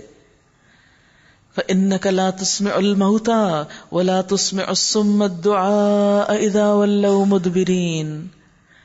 آپ مردوں کو نہیں سنا سکتے. پھر دو معنی، ایک تو یہ کہ مردے نہیں سنتے، دوسرا یہ کہ جن لوگوں کے دل مر چکے ہیں، جن لوگوں کے ضمیر مردہ ہو چکے ہیں، جن کے اندر اخلاق کی رتی برابر کوئی چیز باقی نہیں، جن کے اندر صرف ضد، ہٹ دھرمی اور نفس کی بندگی ہی ہے، تو ایسے لوگوں کو تم بات کیا سناؤ گے؟ اذا ولوا مدبرین، اور اس پر مزید یہ کہ پیٹ پھیر کر چلے جائیں. ولو کا مطلب ہوتا منہ موڑ جانا، مدبرین پیٹ پھیر جانا. ایک تو یہ کہ سنتے نہیں، دوسرا یہ کہ ادھر دیکھتے ہی نہیں، توجہ ہی نہیں کرتے، پھر یہ کہ پیٹ پھیر جاتے ہیں. اب آپ خود سوچیں، ذرا امیجن کریں، ایک شخص بہرا ہے، سنتا نہیں، آپ نے اگر اس کو کچھ کہنا ہے تو کیسے بات کریں گے؟ اشاروں سے. اشاروں کے لیے ضروری ہے کہ وہ دیکھے. اب اگر وہ دیکھے ہی نہ، دیکھنے کے بجائے منہ موڑ لے اور صرف منہ نہ موڑے پیٹ بھی پھیر جائے، ایسے شخص کو کہاں سے سنائیں گے آپ؟ کیسے نصیحت کریں گے؟ کیسے اس کے دل میں بات اترے گی؟ اصل میں جھنجھوڑا جا رہا ہے ان لوگوں کو جو حق کی بات سننا نہیں چاہتے. وَمَا أَنْتَ بِهَادِ الْعُمْيِ عَنْ ضَلَالَتِهِمْ إِن تُسْمِعُ إِلَّا مَن يُؤْمِنُ بِآيَاتِنَا فَهُمْ مُسْلِمُونَ. اور نہ تم اندھوں کو ان کی گمراہی سے نکال کر راہ راست دکھا سکتے ہو، تم تو صرف انہی کو سنا سکتے ہو جو ہماری آیات پر ایمان لاتے اور سر تسلیم خم کر دیتے ہیں، جو مان جاتے ہیں. یعنی اللہ تعالیٰ کا انہیں ماننے کے لیے کوئی بڑی دلیل نہیں چاہیے ہوتی، ان کو اللہ کا کوئی حکم ماننے کے لیے بس اتنا ہی جان لینا کافی ہوتا ہے کہ یہ اللہ کا حکم ہے، اور بس. مثلا نماز کی بات ہے تو وہ اس کے لیے حجت بازی نہیں کرتے کہ کیوں پڑھے اور کیوں نہ پڑھے اور پڑھنے والے کیا کر رہے ہیں کیا نہیں کرے، انہیں ان باتوں سے نہیں سروکار. ان کے لیے اہم ترین بات کیا ہے کہ بس یہ میرے رب کا حکم ہے جس نے مجھے ساری نعمتیں دی ہیں، یہ اس کا حق ہے اور مجھے دینا ہے. کوئی دیتا ہے یا نہیں اور کوئی دے کے اور کیا کرتا ہے یہ اس کا کام ہے. میرا کام کیا ہے کہ میں اپنی ذمہ داری لوں اور اللہ کے آگے جھک جاؤں، اپنا آپ اللہ کے حوالے کر دوں، مسلم بن جاؤں. اللہ الذی خلقکم من ضعف ثم جعل من بعد ضعف قوة ثم جعل من بعد قوة ضعفا وشیبہ یخلق ما یشاء وهو العلیم القدیر. اللہ ہی تو ہے جس نے ضعف کی حالت سے تمہاری پیدائش کی ابتدا کی. کتنی معمولی چیز تھی کہ کوئی تمہارے اندر نہ تمہارا جسم تھا، نہ شیپ تھی، نہ کوئی عقل تھی، نہ سمجھ تھی، نہ کان تھے، نہ آنکھیں تھی، نہ بول سکتے تھے. کیا عالم تھا. پھر اس ضعف کے بعد تمہیں قوت بخشی، آہستہ آہستہ گرو کیا، دن بدن فیٹس قوت پکڑتا گیا. پھر اس کے بعد جب بچہ پیدا ہوتا ہے تو بھی کمزور ہوتا ہے، پھر آہستہ آہستہ گرو کرتا ہے، اسٹرانگ ہوتا ہے، دودھ کے دانت جھڑتے ہیں، نئے مضبوط دانت نکلتے ہیں، ہڈیاں مضبوط ہوتی ہیں، قد بڑھتا ہے، عین جوانی کو پہنچتا ہے انسان، پھر دوبارہ قوت ختم ہونے لگتی ہے. وہی خوراک ہے جسے کھا کر انسان طاقتور ہوتا ہے، اب وہی خوراک ہے اثر نہیں کر رہی اور انسان کی کچھ بھی قوت نہیں بن رہی، کھانے پینے کے باوجود بھی کمزوری پہ کمزوری ہوتی چلی جا رہی ہے. یہ سب کچھ کس کے ہاتھ میں ہے؟ کون ہے یہ کرنے والا؟ پھر اس قوت کے بعد تمہیں ضعیف اور بوڑھا کر دیا. وہ جو کچھ چاہتا ہے پیدا کرتا ہے اور وہ سب کچھ جاننے والا، ہر چیز پر قدرت رکھنے والا ہے. اور جب وہ قیامت برپا ہوگی تو مجرم قسمیں کھا کر کہیں گے کہ ہم ایک گھڑی بھر سے زیادہ نہیں ٹھہرے. اسی طرح وہ دنیا کی زندگی میں دھوکے کھایا کرتے تھے، مگر جو علم اور ایمان سے بہرہ مند کیے گئے تھے وہ کہیں گے کہ خدا کے نوشتے میں تو تم روز حشر تک پڑے رہے ہو. سو یہ وہی روز حشر ہے لیکن تم جانتے نہ تھے. بس وہ دن ہوگا جس میں ظالموں کو ان کی معذرت کوئی فائدہ نہ دے گی. معذرت اور توبہ دنیا میں تو فائدہ دیتی ہے، قیامت کے دن نہ دے گی. اور نہ ان سے معافی مانگنے کے لیے کہا جائے گا. وَلَقَدْ ضَرَبْنَا لِلنَّاسِ فِي هَذَا الْقُرْآنِ مِنْ كُلِّ مَثَلٍ، ہم نے اس قرآن میں لوگوں کو طرح طرح سے سمجھایا ہے، مختلف طریقوں سے بات کی ہے. لیکن تم خواہ کوئی نشانی لے آؤ، جن لوگوں نے ماننے سے انکار کر دیا ہے وہ یہی کہیں گے کہ تم باطل پر ہو، تم ٹھیک نہیں ہو. وہ تمہیں کو غلط ثابت کرنے پر ساری قوت لگا دیں گے. اس طرح ٹھپا لگا دیتا ہے اللہ ان لوگوں کے دلوں پر جو بے علم ہیں. بس صبر کیجئے، یقیناً اللہ کا وعدہ سچا ہے اور ہرگز ہلکا نہ پائیں تم کو وہ لوگ جو یقین نہیں لاتے. عموماً ہوتا یہ ہے کہ انسان جب کسی کے سامنے حق رکھتا ہے وہ اسے قبول نہیں کرتا تو انسان اپنا کانفیڈنس لوز کرنے لگتا ہے کہ شاید میرے بتانے میں یہ کوئی غلطی ہے یا میں نے کوئی صحیح بات نہیں بتائی. تو فرمایا کہ نہیں، تم ان کی افترا پردازیوں سے، ان کے انکار سے، ان کے جھٹلانے سے، ان کے مذاق اڑانے سے مروب نہ ہو. اور پھر جو کچھ تمہیں دیا جا رہا ہے اس پر جمے رہو، کوئی بھی چیز تمہیں اپنے راستے سے نہ ہٹائے. قل آمنت باللہ ثم استقم. سورۃ لقمان. بسم اللہ الرحمن الرحیم. الف لام میم. تلک آیات الکتاب الحکیم ھدی ورحمۃ للمحسنین الذین یقیمون الصلاۃ ویؤتون الزکاۃ وہم بالآخرۃ ھم یوقنون. الف لام میم یہ کتاب حکیم کی آیات ہیں، ہدایت اور رحمت نیکوکار لوگوں کے لیے جو نماز قائم کرتے ہیں، زکوٰۃ دیتے ہیں اور آخرت پر یقین رکھتے ہیں. یہی لوگ اپنے رب کی طرف سے راہ راست پر ہیں اور یہی کامیاب ہونے والے ہیں. یہاں پر اللہ تعالیٰ محسنین کی کچھ صفات بیان کر رہے ہیں. محسن کون ہیں؟ جنہیں اس کتاب سے فائدہ ہوتا ہے ہدایت اور رحمت کا، جن کے عمل میں تبدیلی آتی ہے اور ان کی عبادات مضبوط ہوتی ہیں، جن کے ایمان میں تبدیلی آتی ہے اور یقین پختہ ہوتا ہے. ایسے ہی لوگ پھر دراصل کامیاب ہونے والے ہیں. لیکن کچھ لوگوں کا حال یہ ہے کہ اپنے اندر ان صفات کو پیدا کرنے کی بجائے، اس کتاب سے فائدہ اٹھانے کی بجائے اس کے مقابلے پہ تل جاتے ہیں. وَمِنَ النَّاسِ مَن يَشْتَرِي لَهْوَ الْحَدِيثِ لِيُضِلَّ عَن سَبِيلِ اللَّهِ بِغَيْرِ عِلْمٍ. اور انسانوں ہی میں سے کوئی ایسا بھی ہے جو کلام دل فریب خرید کر لاتا ہے، لہو الحدیث خریدتا ہے. کیوں خریدتا ہے؟ تاکہ لوگوں کو اللہ کے راستے سے علم کے بغیر بھٹکا دے اور اس راستے کی دعوت کو مذاق میں اڑا دے.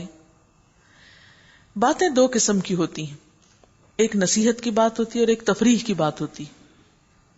یعنی آپ اگر عام طور پر باتوں کو انالائز کریں تو ان کو دو بڑی کیٹیگریز میں ڈال سکتے ہیں. ایک وہ بات جس کو آپ سنجیدگی سے لیتے اینڈ یو مین اٹ، کہ یہ بات ہے اور اس کا یہ مطلب اور مجھے یوں کرنا ہے اور یوں نہیں کرنا. اور دوسری بات جس کو آپ جسٹ فار انجوائمنٹ لیتے، جس کو آپ اگنور کر دیتے، جس کو آپ توجہ نہیں دیتے. نصیحت کی بات ہمیشہ انسان کے اندر احساس ذمہ داری پیدا کرتی ہے اور انسان کو کچھ کرنے کے لیے کہتی ہے. انسان سے کسی کام کے کرنے کا تقاضا کرتی ہے. اس لیے ہر دور میں ایسے لوگ بہت کم ملتے ہیں جو نصیحت کی بات میں دلچسپی رکھتے ہوں یا نصیحت بھری بات سننا چاہتے ہوں. یعنی انسانی آبادی کا جو مجموعی تناسب ہے اس میں ان لوگوں کی تعداد بہت کم ہوتی ہے جو خیر کی بات سننے کا شوق رکھتے ہوں. اس کے برعکس عمومی مزاج لوگوں کا کیا ہوتا ہے کہ وہ تفریح کی باتوں کو بہت پسند کرتے ہیں، جوکس کو، شعر و شاعری کو، ان باتوں کو جن کو سن کر مزہ تو آئے لیکن اس کے بعد کرنا کرانا کچھ نہ ہو، کوئی ذمہ داری نہ پڑے. یہ باتیں سب کو اچھی لگتی اور آپ نے دیکھا ہوگا کہ ان باتوں کے فالوورز کی ہمیشہ تعداد بہت بڑی رہی. عموماً آپ دیکھیں کہ جب بھی کوئی کانسرٹ ہوتا ہے تو لوگوں کے سر گنے نہیں جا سکتے. کیوں؟ کس نے جا کر ان کو کنونس کیا آنے کے لیے؟ کسی نے بھی نہیں. ان کی اپنی خواہش تھی، ان کی اپنی مرضی تھی، وہ اس پر آئے ہیں. تو انسان قدرتی طور پر ذمہ داریوں سے بھاگتا ہے، ایک نان سیریس قسم کا رویہ اختیار کرتا ہے اور عموماً زیادہ بوجھ اپنے اوپر نہیں لینا چاہتا. اللہ تعالیٰ قرآن پاک میں کیا فرماتے کہ میں نے اس زمین آسمان کو کھیل تماشے کے لیے نہیں بنایا. ما خلقنا السماوات والارض وما بینہما لاعبین. ہم نے آسمان و زمین اور جو کچھ اس کے اندر ہے اس کو کھیلنے کے لیے نہیں بنایا یا کھیل کے طور پر نہیں بنایا یا کھیلتے ہوئے نہیں بنایا. ما خلقناہما الا بالحق واجل مسمى. ہم نے ان کو حق کے ساتھ بنایا یعنی بامقصد بنایا اور ایک خاص وقت تک کے لیے بنایا، ہمیشہ کے لیے نہیں بنایا. پھر اسی طرح انسان کے بارے میں اللہ تعالیٰ کیا فرماتے ہیں؟ افحسبتم انما خلقناکم عبثا وانکم الینا لا ترجعون. کیا تم سمجھتے ہو کہ ہم نے تم کو ایسے ہی بیکار پیدا کر دیا اور تم ہماری طرف واپس نہ لوٹائے جاؤ گے؟ ایک اور جگہ پر آتا ہے ایحسب الانسان ان یترک سدی. کیا انسان نے یہ سمجھ رکھا ہے کہ یوں ہی بیکار چھوڑ دیا جائے گا، اس سے کچھ پوچھا نہ جائے گا؟ نہیں، انسان کو عقل اور شعور دے کر اس دنیا میں بامقصد پیدا کیا گیا، ذمہ دار پیدا کیا اور اس کے ساتھ ہدایت کی کتاب اتاری گئی جس کے یہاں تعارف کرایا گیا کہ تلک آیات الکتاب الحکیم ھدی ورحمۃ للمحسنین. اس کو ہدایت اور رحمت کا ذریعہ بنایا اور یہ کتاب تقاضا کرتی ہے کہ تم نماز قائم کرو، زکوٰۃ دو، آخرت کو مانو، یعنی اپنی زندگی اپنی آخرت کو سامنے رکھ کر یہ سفر طے کرو اس زندگی کا. لیکن لوگوں کو یہ سب کچھ بہت مشکل لگتا ہے، اس لیے ان چیزوں کی طرف توجہ کم دیتے ہیں. اس کے برعکس لہو الحدیث یعنی تفریح کی باتیں، وہ باتیں جو انسان کو اپنے اندر مشغول کر لیتی ہیں اور اس کے فرائض کو بھلا دیتی ہیں، ان چیزوں سے اس کی دلچسپی زیادہ ہوتی ہے. لہو الحدیث کا لفظ جو ہے یہ ایک ہے لہو اور ایک ہے حدیث. حدیث کہتے ہیں بات کو اور لہو کہتے ہیں ہر ایسی چیز جو انسان کو اپنے اندر اس طرح مشغول کر دے کہ دوسری چیز بھول جائے.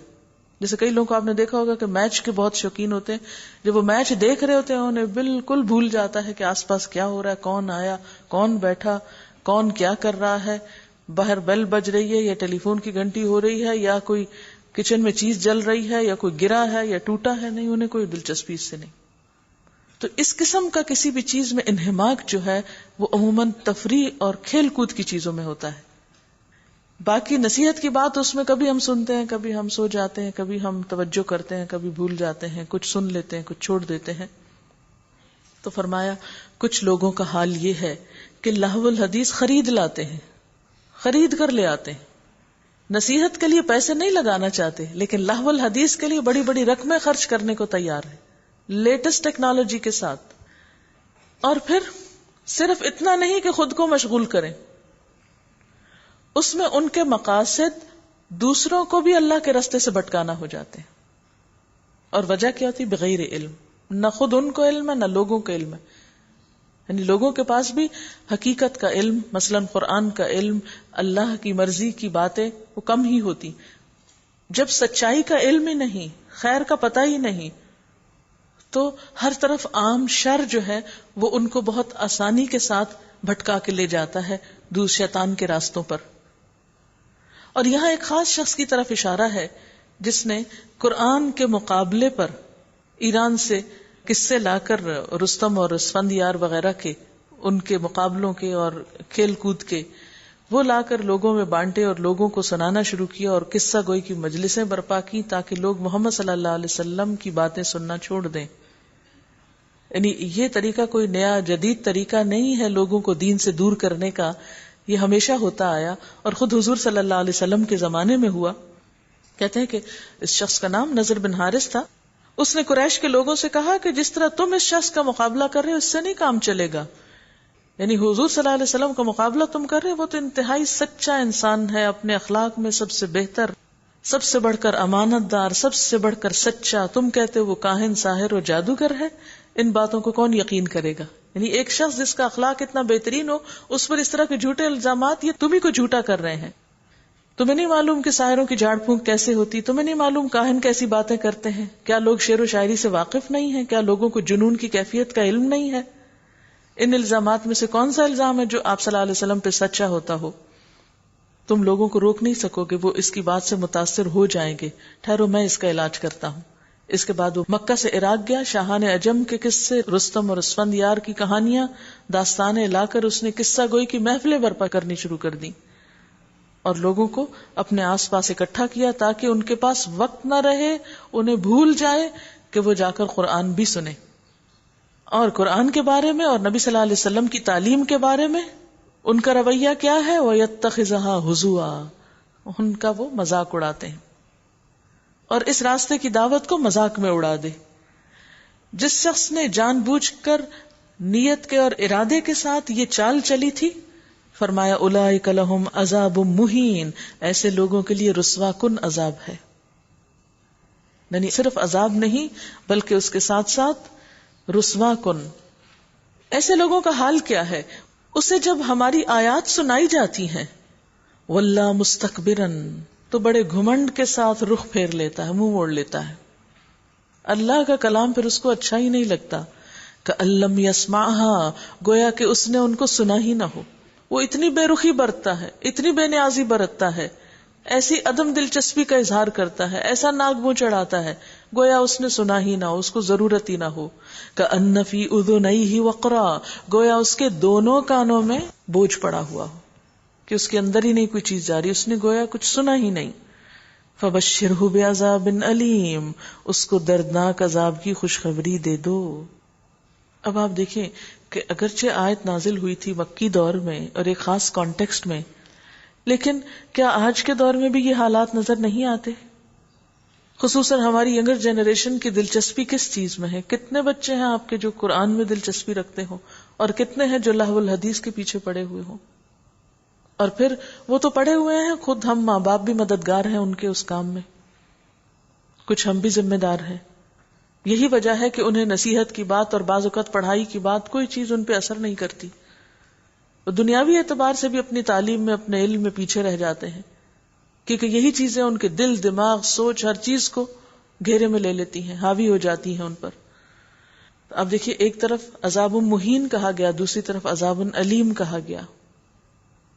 اللہ کی بات کو چھوڑ کر صرف شغل میلوں میں اپنے آپ کو مشغول رکھنا اور صرف زندگی کا مقصد انہی چیزوں کو بنا لینا، یہ انسان کے لیے سخت نقصان دہ ہے. ان الذین آمنوا وعملوا الصالحات لہم جنات النعیم، البتہ جو لوگ ایمان لے آئیں اور نیک عمل کریں ان کے لیے ہے جنات، باغات، نعمتوں بھرے. خالدین فیہا، جن میں وہ ہمیشہ رہیں گے. وعد اللہ حقا، وعدہ ہے اللہ کا سچا. وہو العزیز الحکیم، اور وہ زبردست ہے، حکمت والا ہے. خلق السماوات بغیر عمد ترونہا، اس نے آسمانوں کو پیدا کیا بغیر ستونوں کے جو تم کو نظر آئیں. اس نے زمین میں پہاڑ جما دیے تاکہ وہ تمہیں لے کر ڈھلک نہ جائے. اس نے ہر طرح کے جانور زمین میں پھیلا دیے اور آسمان سے پانی برسایا اور زمین میں قسم قسم کی عمدہ چیزیں اگا دیں. یہ تو ہے اللہ کی تخلیق. اب ذرا مجھے دکھاؤ ان دوسروں نے کیا پیدا کیا ہے. اصل بات یہ ہے کہ یہ ظالم لوگ سری گمراہی میں پڑے ہوئے ہیں. وَلَقَدْ آتَيْنَا لُقْمَانَ الْحِكْمَةَ أَنِ اشْكُرْ لِلَّهِ، ہم نے لقمان کو حکمت عطا کی تھی کہ اللہ کا شکر گزار ہو. لقمان علیہ السلام کی تاریخی حیثیت تو متعین نہیں ہو سکی کہ وہ پیغمبر تھے یا نہیں، لیکن اہل عرب ان کو لقمان حکیم کے نام سے جانتے تھے کہ جن کا کلام اور جن کی باتیں بہت حکمت والی تھی. اور ان کو ایک خاص ریگارڈ دیتے تھے. اہل مکہ میں لقمان حکیم کا ایک خاص مقام تھا، اس لیے اللہ تعالیٰ نے ان کی مثال سے بات ان کو سمجھائی. فرمایا ہم نے لقمان کو حکمت دی تھی. اچھا، لقمان سے کسی نے پوچھا تمہیں یہ فہم اور شعور کس طرح حاصل ہوا؟ فرمایا راست بازی، امانت کے اختیار کرنے سے، بے فائدہ باتوں کے بچنے سے اور خاموشی کی وجہ سے. کیونکہ پیچھے لہو الحدیث کی بات ہوئی نا، کہ جو لوگ لہو الحدیث میں اپنا وقت ضائع کرتے ہیں پھر وہ حکمت سے، بصیرت سے محروم ہو جاتے ہیں. اور دوسری طرف لقمان کو جو حکمت نصیب ہوئی وہ کس چیز کی وجہ سے؟ سچائی اور امانت کی وجہ سے، بیکار باتوں سے بچنے کی وجہ سے. کہا جاتا ہے کہ غلام تھے، بکری ذبح کر کے اس کے بہترین حصوں کو لانے کا کہا گیا انہیں، تو زبان اور دل لے آئے. پھر ان کے مالک نے ان سے دوبارہ کہا کہ دوبارہ بکری ذبح کرو اور اس کے بدترین آرگنز لے کر آؤ، تو دوبارہ یہی لے آئے. جب پوچھا گیا تو کہنے لگے کہ یہی 2 حصے اگر اچھے ہو جائیں تو سب کچھ اچھا ہو جاتا ہے، اور اگر یہ 2 چیزیں بگڑ جائیں تو سب کچھ بگڑ جاتا ہے. زبان اور دل. دل اندر کی عکاسی کرتا ہے، زبان باہر کی. اور یہ حقیقت ہے کہ اچھا انسان وہی ہوتا ہے جس کا دل اور زبان دونوں اچھے ہوں. صرف دل کی اچھائی کافی نہیں ہوتی، کیونکہ بہت سے لوگ کہتے ہیں نا نہیں فلاں دل کا تو بہت اچھا ہے. نہیں، دل کی اچھائی کیا اچھائی ہے جو زبان سے خرابی کی شکل میں نکل رہی ہے، جو بد زبانی کی شکل میں زبان سے نکل رہی ہے. جس کا دل اچھا ہوگا اس کی زبان خود بخود اچھی ہوگی. اور اسی طرح اگر زبان بد اخلاق ہے اور زبان اچھی نہیں تو پھر کوئی یقین نہیں کر سکتا کہ دل اچھا ہے. کیونکہ دل تو زمین کی طرح ہے نا جس سے کچھ اگتا ہے. اگر خراب زمین ہوگی تو خراب چیز اگے گی. اسی طرح اگر دل اچھا نہیں، دل میں اخلاص نہیں، دل میں اللہ کی محبت نہیں، دل میں ایمان نہیں، تو زبان پھر اچھے اخلاق سے خالی ہوگی. اس لیے جو لوگ زبان کی اصلاح کرنا چاہتے ہیں انہیں چاہیے کہ دل کی اصلاح کر لیں پہلے. یہ دونوں چیزیں آپس میں لنکڈ ہیں، کیونکہ انسان وہی منہ سے نکالتا ہے نا جو اس کا دل چاہتا ہے. جو دل میں آتا بولے چلے جاتے ہیں نا. وَلَقَدْ آتَيْنَا لُقْمَانَ الْحِكْمَةَ أَنِ اشْكُرْ لِلَّهِ، ہم نے لقمان کو حکمت عطا کی تھی کہ اللہ کا شکر گزار ہو جائے، اللہ کا شکر ادا کر. اور کسی بھی شخص کے حکیم ہونے کا سب سے بڑا جو اظہار ہے وہ اس کے شکر گزاری کی کیفیت سے ہوگا. یعنی کسی بھی انسان کی سب سے بڑی سمجھداری کیا ہے کہ وہ اللہ کا شکر گزار ہو جائے. یعنی اس ہستی کی طرف متوجہ ہو، اس ہستی کو سب سے بڑا مانے، اس کے آگے جھک جائے، اس کے آگے عاجزی اختیار کرے جس نے یہ ساری نعمتیں اس کو دی ہیں. کیونکہ ناشکری کیا ہے؟ جس نے سب کچھ دیا اسی کو بھول جائے انسان.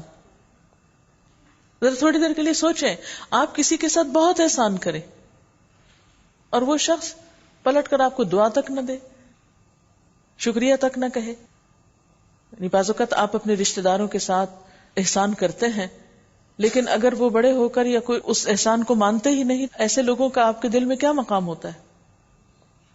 اللہ نے ہم کو سب کچھ دیا ہے لیکن ہم ایک اللہ ہی کا حق پہچاننے کو تیار نہیں، اسی کی طرف ہی رجوع کرنے کو تیار نہیں. پھر ہمارے اندر خیر اور بھلائی کی کون سی قسم ہے؟ وَمَن يَشْكُرْ فَإِنَّمَا يَشْكُرُ لِنَفْسِهِ، جو کوئی شکر کرے اس کا شکر اسی کے لیے بہتر ہے. وَمَن كَفَرَ فَإِنَّ اللَّهَ غَنِيٌّ حَمِيدٌ، اور جو کفر کرے تو حقیقت میں اللہ بے نیاز اور آپ سے آپ تعریف والا ہے. یاد کرو جب لقمان اپنے بیٹے کو نصیحت کر رہا تھا تو اس نے کہا، بیٹا خدا کے ساتھ کسی کو شریک نہ کرنا. حق یہ ہے کہ شرک بہت بڑا ظلم ہے، اور یہ حقیقت ہے کہ ہم نے انسان کو اپنے والدین کا حق پہچاننے کی خود تاکید کی ہے. یعنی لقمان نے سب سے پہلی نصیحت کیا کی تھی؟ شرک نہ کرنا. تو اہل مکہ کو کیا کہا جا رہا ہے؟ جس لقمان کی تمہارے نظروں میں بہت اچھی قدردانی ہے یا جس کو تم اچھا مانتے ہو، خود اس کی نصیحت یہی ہے کہ شرک نہ کرو. اور یہ حقیقت ہے کہ ہم نے انسان کو اپنے والدین کا حق پہچاننے کی خود تاکید کی ہے. اس کی ماں نے ذوف پہ ذوف اٹھا کر اسے اپنے پیٹ میں رکھا اور 2 سال اس کا دودھ چھوٹنے میں لگے. اسی لیے ہم نے اس کو نصیحت کی کہ میرا شکر ادا کر اور اپنے والدین کا شکر بجا لا، میری ہی طرف تجھے پلٹنا ہے. لیکن اگر وہ تجھ پر دباؤ ڈالیں کہ میرے ساتھ تو کسی ایسے کو شریک کرے جسے تو نہیں جانتا، تو ان کی بات ہرگز نہ مان. دنیا میں ان کے ساتھ نیک برتاؤ کرتا رہے، مگر پیروی اس شخص کے راستے کی کر جس نے میری طرف رجوع کیا ہے. پھر تم سب کو پلٹنا میری ہی طرف ہے، اس وقت میں تمہیں بتا دوں گا کہ تم کیسے عمل کرتے رہے ہو۔ اور لقمان نے کہا یا بنی انہا ان تک مثقال حبۃ من خردل فتکن فی صخرۃ او فی السماوات او فی الارض یأت بها اللہ ان اللہ لطیف خبیر۔ بیٹا، کوئی چیز رائی کے دانے برابر بھی ہو اور کسی چٹان میں یا آسمانوں یا زمین میں کہیں چھپی ہوئی ہو، اللہ اسے نکال لائے گا، وہ باریک بین اور باخبر ہے۔ بیٹا، نماز قائم کر، نیکی کا حکم دے، بدی سے منع کر، اور جو مصیبت بھی پڑے اس پر صبر کر۔ یہ وہ باتیں ہیں جن کی بڑی تاکید کی گئی ہے۔ اور لوگوں سے منہ پھیر کر بات نہ کر، زمین میں اکڑ کر نہ چل۔ اللہ کسی خود پسند اور فخر جتانے والے شخص کو پسند نہیں کرتا۔ اپنی چال میں اعتدال اختیار کر اور اپنی آواز ذرا پست رکھ۔ سب آوازوں سے زیادہ بری آواز گدھوں کی آواز ہوتی ہے۔ کتنا مہربان ہے نا ہمارا رب، ہمیں بولنے کا طریقہ بھی سکھاتا ہے۔ کیا تم لوگ دیکھتے نہیں ہو کہ اللہ نے زمین اور آسمانوں کی ساری چیزیں تمہارے لیے مسخر کی ہیں، مزید مہربانیاں اور اپنی کھلی اور چھپی نعمتیں تم پر تمام کر دی ہیں۔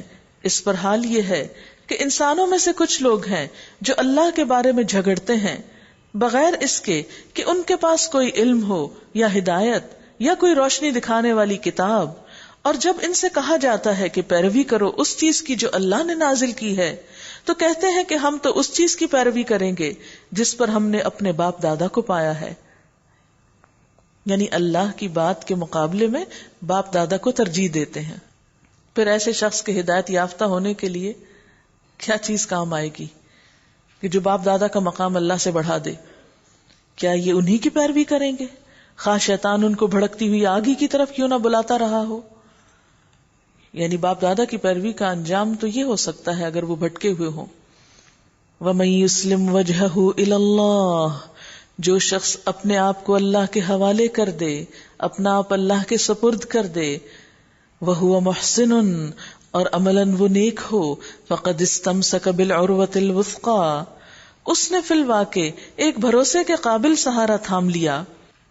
یعنی اپنے آپ کو اللہ کے حوالے کرنا ایک مضبوط سہارے کو پکڑنا ہے، اور سارے معاملات کا آخری فیصلہ اللہ ہی کے ہاتھ میں ہے۔ اب جو کفر کرتا ہے اس کا کفر تمہیں غم میں مبتلا نہ کرے، انہیں پلٹ کر آنا تو ہماری ہی طرف ہے، پھر ہم انہیں بتا دیں گے کہ وہ کیا کچھ کر کے آئے ہیں۔ یقیناً اللہ سینوں کے چھپے ہوئے راز تک جانتا ہے۔ ہم تھوڑی مدت انہیں دنیا میں مزے کرنے کا موقع دے رہے ہیں، پھر ان کو بے بس کر کے ایک سخت عذاب کی طرف کھینچ لے جائیں گے۔ اگر تم ان سے پوچھو کہ زمین اور آسمانوں کو کس نے پیدا کیا تو یہ ضرور کہیں گے کہ اللہ نے۔ کہو الحمدللہ، مگر ان میں سے اکثر لوگ جانتے نہیں ہیں۔ یعنی لوگوں کی معلومات اتنی مختصر اور محدود ہیں اور اتنی لمیٹڈ ہیں کہ انہیں یہ تک نہیں پتا کہ جس زمین پہ وہ رہتے ہیں اور جس آسمان کے نیچے ہیں وہ بنایا کس نے ہے۔ یعنی ایسا شخص کس علم کا دعویٰ کر سکتا ہے جس کو یہ تک نہ پتا ہو؟ آسمان و زمین میں جو کچھ ہے اللہ ہی کا ہے، بے شک اللہ بے نیاز اور آپ سے آپ محمود ہے۔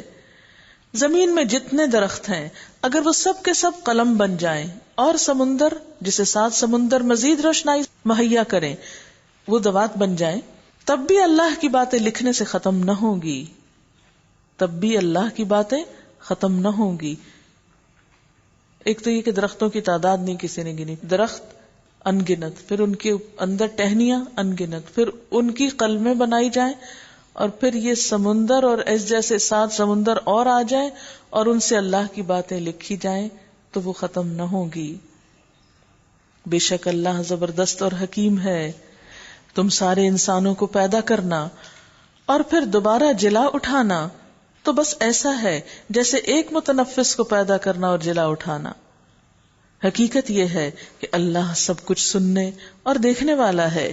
کیا تم دیکھتے نہیں ہو کہ اللہ رات کو دن میں پروتا ہوا لے آتا ہے؟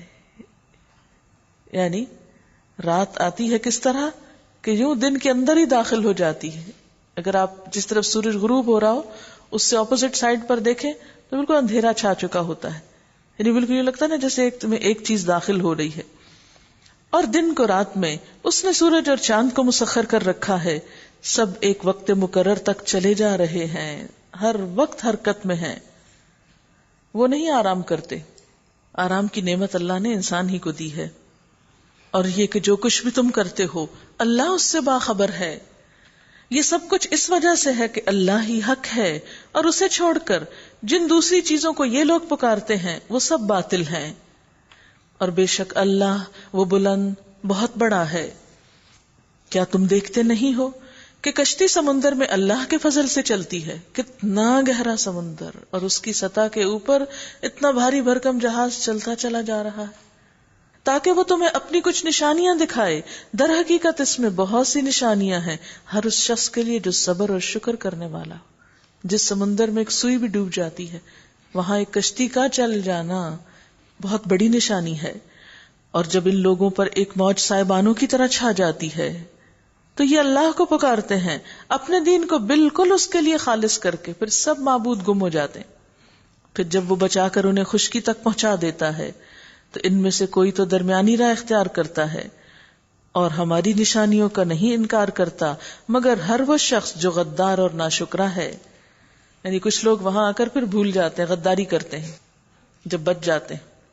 یا ایھا الناس اتقوا ربکم واخشوا یوما لا یجزی والد عن ولدہ ولا مولود هو جاز عن والدہ شیئا ان وعد اللہ حق فلا تغرنکم الحیاۃ الدنیا ولا یغرنکم باللہ الغرور. لوگو اپنے رب کے غضب سے بچو، اپنے رب کی ناراضگی سے بچو اور ڈرو اس دن سے جبکہ کوئی باپ اپنے بیٹے کی طرف سے بدلہ نہ دے گا اور نہ کوئی بیٹا ہی اپنے باپ کی طرف سے کچھ بدلہ دینے والا ہوگا. فی الواقع اللہ کا وعدہ سچا ہے، بس یہ دنیا کی زندگی تمہیں دھوکے میں نہ ڈالے اور نہ دھوکے باز تم کو اللہ کے معاملے میں دھوکہ دینے پائے. اس گھڑی کا علم اللہ ہی کے پاس ہے، یعنی قیامت کا. وہی بارش برساتا ہے، وہی جانتا ہے کہ ماؤں کے پیٹوں میں کیا پرورش پا رہا ہے. کوئی متنفس نہیں جانتا کہ کل وہ کیا کمائی کرنے والا ہے. ہمیں نہیں پتا کہ کل ہم کیا کریں گے اور کیسے حالات ہوں گے. اور نہ کسی شخص کو یہ خبر ہے کہ کس سرزمین میں اس کو موت آنی ہے. اللہ ہی سب کچھ جاننے والا اور باخبر ہے. اب دیکھیے کہ کلام کا انداز وَيُنَزِّلُ الْغَيْثَ ہے، وہ بارش برساتا ہے. بارش برسنے کا علم اس کو ہے، لیکن یہ نہیں کہا کہ اس کے علاوہ کوئی اور کسی آلے سے یا کسی طریقے سے جان نہ سکے گا.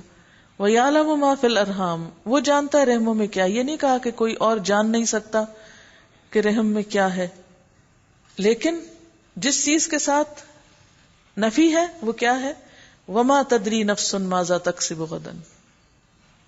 ڈیفینیٹلی کوئی نہیں جانتا کل کیا کرے گا. وَمَا تَدْرِي نَفْسٌ بِأَيِّ أَرْضٍ تَمُوتُ، کوئی نہیں جان سکتا کہ وہ کس زمین میں مرے گا. یعنی دو چیزیں ایسی ہیں جن کے کہنے کا انداز فرق ہے اور دو امور ایسے ہیں جن کا فرق ہے. اور پھر قیامت کی گھڑی تو اس کا علم تو صرف اللہ ہی کو ہے. اللہ ہی سب کچھ جاننے والا اور باخبر ہے. سورۃ السجدہ. نبی صلی اللہ علیہ وسلم جمعے کے دن فجر کی نماز کی ایک رکعت میں الف لام میم سجدہ اور دوسری رکعت میں سورۃ الدہر پڑھا کرتے تھے.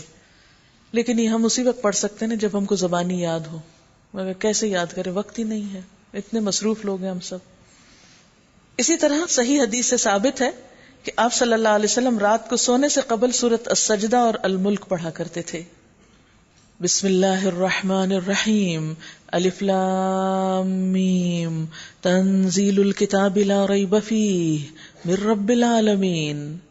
الف لام میم، اس کتاب کی تنزیل بلا شبہ رب العالمین کی طرف سے ہے. اور پھر لا ریب فیہ، اس کتاب میں کوئی شک نہیں. یہ دعویٰ قرآن کے علاوہ کسی کتاب کے شروع میں نہیں پایا جاتا. کسی کتاب کے لکھنے والے نے کبھی یہ نہیں کہا کہ جو کچھ میں نے لکھا ہے وہ 100% درست ہے اور اس میں کوئی شک کی بات نہیں.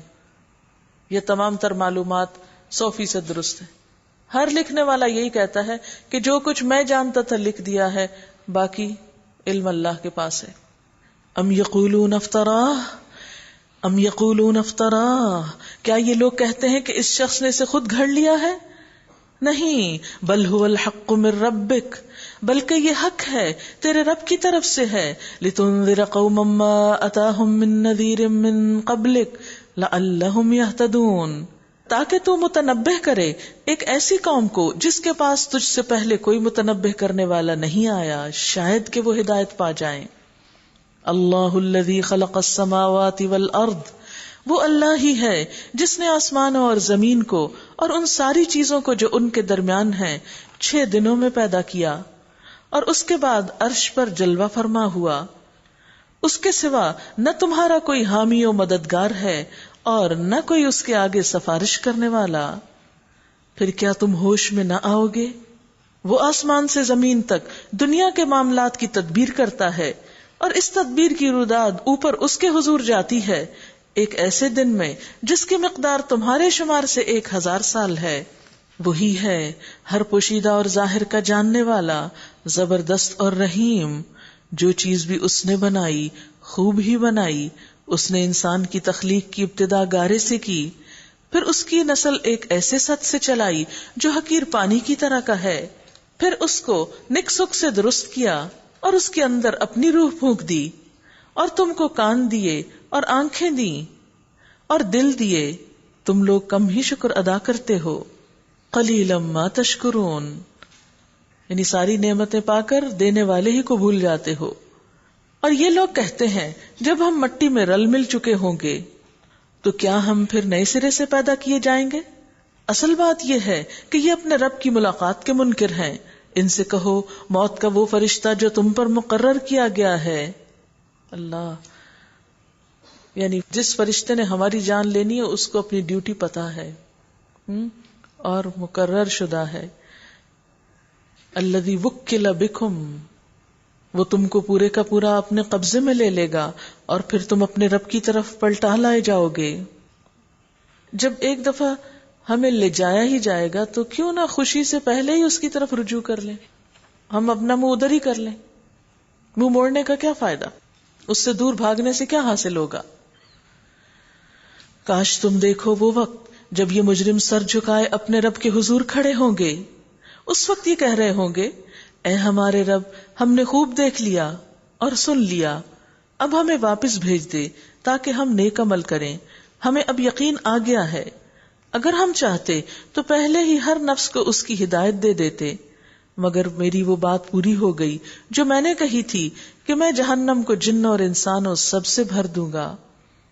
بس اب چکھو مزہ اپنی اس حرکت کا کہ تم نے اس دن کی ملاقات کو فراموش کر دیا، ہم نے بھی اب تمہیں فراموش کر دیا ہے، چکھو ہمیشگی کے عذاب کا مزہ اپنے کرتوتوں کی پاداش میں۔ ہماری آیات پر وہ لوگ ایمان لاتے ہیں جنہیں یہ آیات سنا کر جب نصیحت کی جاتی ہے تو سجدے میں گر پڑتے ہیں اور اپنے رب کی حمد کے ساتھ اس کی تسبیح کرتے ہیں اور تکبر نہیں کرتے۔ یہاں ہدایت کے لیے جو سب سے اہم چیز ہے اس کا ذکر کیا گیا ہے، اور وہ ہے اعتراف۔ یعنی ہدایت ان لوگوں کو ملتی ہے جن کے اندر یہ مزاج ہو کہ سچائی جب ان کے سامنے آئے تو اس کو مان لیں، خواہ وہ سچائی کسی معمولی انسان کی طرف سے اس کے پاس آئی ہو۔ لیکن جو لوگ تکبر کر جائے اور یہ سوچے کہ میں سچائی کو اس سے لوں گا جو میرا پسندیدہ انسان ہوگا، تو ایسے لوگ سچائی سے محروم رہ جاتے ہیں، وہ سچائی کو پھر پا نہیں سکتے، کیونکہ ہر سچائی کا بتانے والا اس کی نظروں میں حقیر ہی ہوگا، کیونکہ وہ اس کی مرضی کی بات جو نہیں کر رہا۔ تتجافى جنوبهم انما يؤمن بآياتنا الذين اذا ذكروا بها خروا سجدا وسبحوا بحمد ربهم وهم لا يستكبرون۔ یہ کون لوگ ہیں جو تکبر سے خالی ہیں، جو ہدایت یافتہ ہیں؟ تتجافى جنوبهم عن المضاجع، ان کی پیٹھیں بستروں سے الگ رہتی ہیں، یعنی اللہ کی یاد میں وہ بستر چھوڑ دیتے ہیں، اپنے رب کو خوف اور طمع کے ساتھ پکارتے ہیں، یعنی خوب خوب دعائیں مانگتے ہیں، اور جو کچھ رزق ہم نے انہیں دیا ہے اس میں سے خرچ کرتے ہیں۔ یہ تیسرے نمبر پر آ رہا ہے رزق خرچ کرنا، اس سے پہلے کے بھی کچھ کام ہے کرنے کے، کیونکہ کچھ لوگ کیا کرتے ہیں، اللہ کے راستے میں رزق تو خرچ کرتے ہیں لیکن نیند نہیں قربان کرتے، اپنا آپ نہیں قربان کرتے۔ پھر جیسا کچھ آنکھوں کی ٹھنڈک کا سامان ان کے اعمال کی جزا میں ان کے لیے چھپا کر رکھا گیا ہے، اس کی کسی شخص کو خبر نہیں ہے۔ بھلا کہیں یہ ہو سکتا ہے کہ جو شخص مومن ہو وہ اس شخص کی طرح ہو جائے جو فاسق ہو؟ یہ دونوں برابر نہیں ہو سکتے، یعنی نیک اور بد ایک جیسا نہیں ہوتے. کیوں؟ اس لیے کہ فاسق تو اپنی مرضی پہ اڑا رہتا ہے، اپنی مرضی کرنا چاہتا ہے، اللہ کی حدود توڑ دیتا ہے، جبکہ مومن جہاں اللہ کی مرضی آئے اپنی مرضی نیچے کر لیتا ہے، اور جہاں اللہ تعالیٰ حد بتائے وہاں رک جاتا ہے. ان دونوں کی عملی زندگی میں بہت بڑا فرق ہوتا ہے. اما الذین آمنوا وعملوا الصالحات فلہم جنات المأوی، جو لوگ ایمان لائے ہیں اور جنہوں نے نیک عمل کیے ہیں ان کے لیے تو جنتوں کی قیام گاہیں ہیں ضیافت کے طور پر ان کے اعمال کے بدلے میں. اور جنہوں نے فسق اختیار کیا ہے ان کا ٹھکانہ دوزخ ہے، جب کبھی وہ اس سے نکلنا چاہیں گے اسی میں دھکیل دیے جائیں گے، اور ان سے کہا جائے گا کہ چکھو اب اسی آگ کے عذاب کا مزہ جس کو تم جھٹلایا کرتے تھے. اس بڑے عذاب سے پہلے ہم اسی دنیا میں عذاب کا مزہ انہیں چکھاتے رہیں گے، یعنی چھوٹی چھوٹی مصیبتوں میں مبتلا کرتے رہیں گے. لیکن افسوس کہ جنہیں نہیں سمجھنا ہوتا وہ زندگی کی تلخیوں سے، پریشانیوں سے، مصائب اور مشکلات سے بھی کچھ نہیں سیکھتے. شاید کہ یہ اپنی اس روش سے باز آ جائیں. اور اس سے بڑا ظالم کون ہوگا جسے اس کے رب کی آیات کے ذریعے نصیحت کی جائے اور وہ ان سے منہ پھیر لے، سننا ہی نہ چاہے. مت سناؤ مجھے، میں نہیں سننا چاہتا، یہ نصیحتیں اپنے پاس ہی رکھو. یہ کوئی معمولی جرم نہیں ہوتا. فرمایا اس سے بڑا ظالم کون ہے جو اللہ کی آیات کو سننے کی بجائے ان سے منہ موڑ جائے. انا من المجرمین منتقمون، ایسے مجرموں سے تو ہم انتقام لے کر رہیں گے، ان کو نہیں چھوڑیں گے. وَلَقَدْ آتَيْنَا مُوسَى الْكِتَابَ، اس سے پہلے ہم موسیٰ علیہ السلام کو کتاب دے چکے ہیں، لہٰذا اسی چیز کے ملنے پر تمہیں کوئی شک نہ ہونا چاہیے. یعنی جیسی کتاب موسیٰ علیہ السلام کو دی گئی تھی ایسے ہی آپ کو بھی یہ کتاب دی گئی ہے. اس کتاب کو ہم نے بنی اسرائیل کے لیے ہدایت بنایا تھا، اور یہ کتاب اب سارے جہان والوں کے لیے ہدایت ہے. اور جب انہوں نے صبر کیا، کس نے؟ بنی اسرائیل نے، اور ہماری آیات پر یقین لاتے رہے تو ان کے اندر ہم نے ایسے پیشوا پیدا کیے جو ہمارے حکم سے رہنمائی کرتے تھے. جب عوام اچھے ہوں تو اللہ تعالیٰ لیڈر بھی اچھے دے دیتا ہے. تو بنی اسرائیل کے اندر جب خوبی پیدا ہوئی تو اللہ نے ان کو رہنما بھی اچھے دے دیے. یعنی اچھے رہنماؤں کا ہونا بھی انسان کی خوش قسمتی کی علامت ہے، کیونکہ ہر انسان کے اندر خود زندگی کا رستہ تلاش کرنے کی بصیرت نہیں ہوتی. یقیناً تیرا رب ہی قیامت کے روز ان باتوں کا فیصلہ کرے گا جن میں وہ باہم اختلاف کرتے رہے ہیں.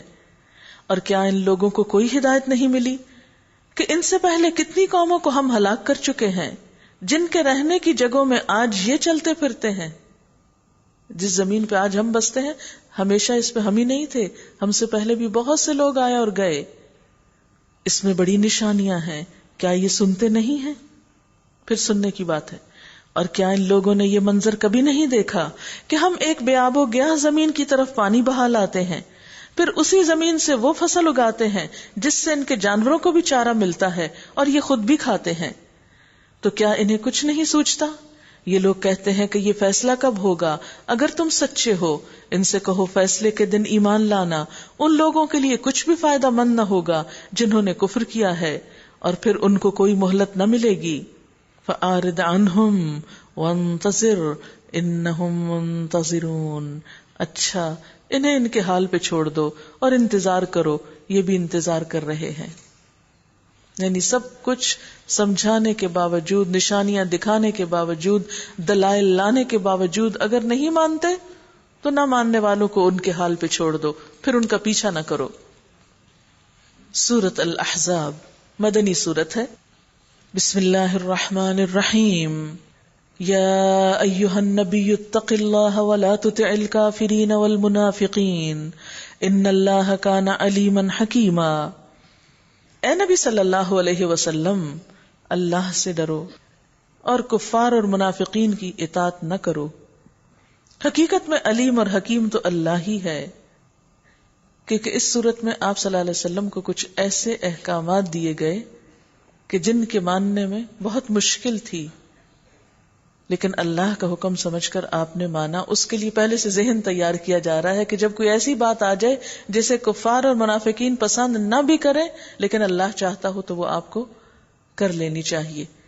خطاب تو آپ سے لیکن سنایا ہمیں جا رہا ہے.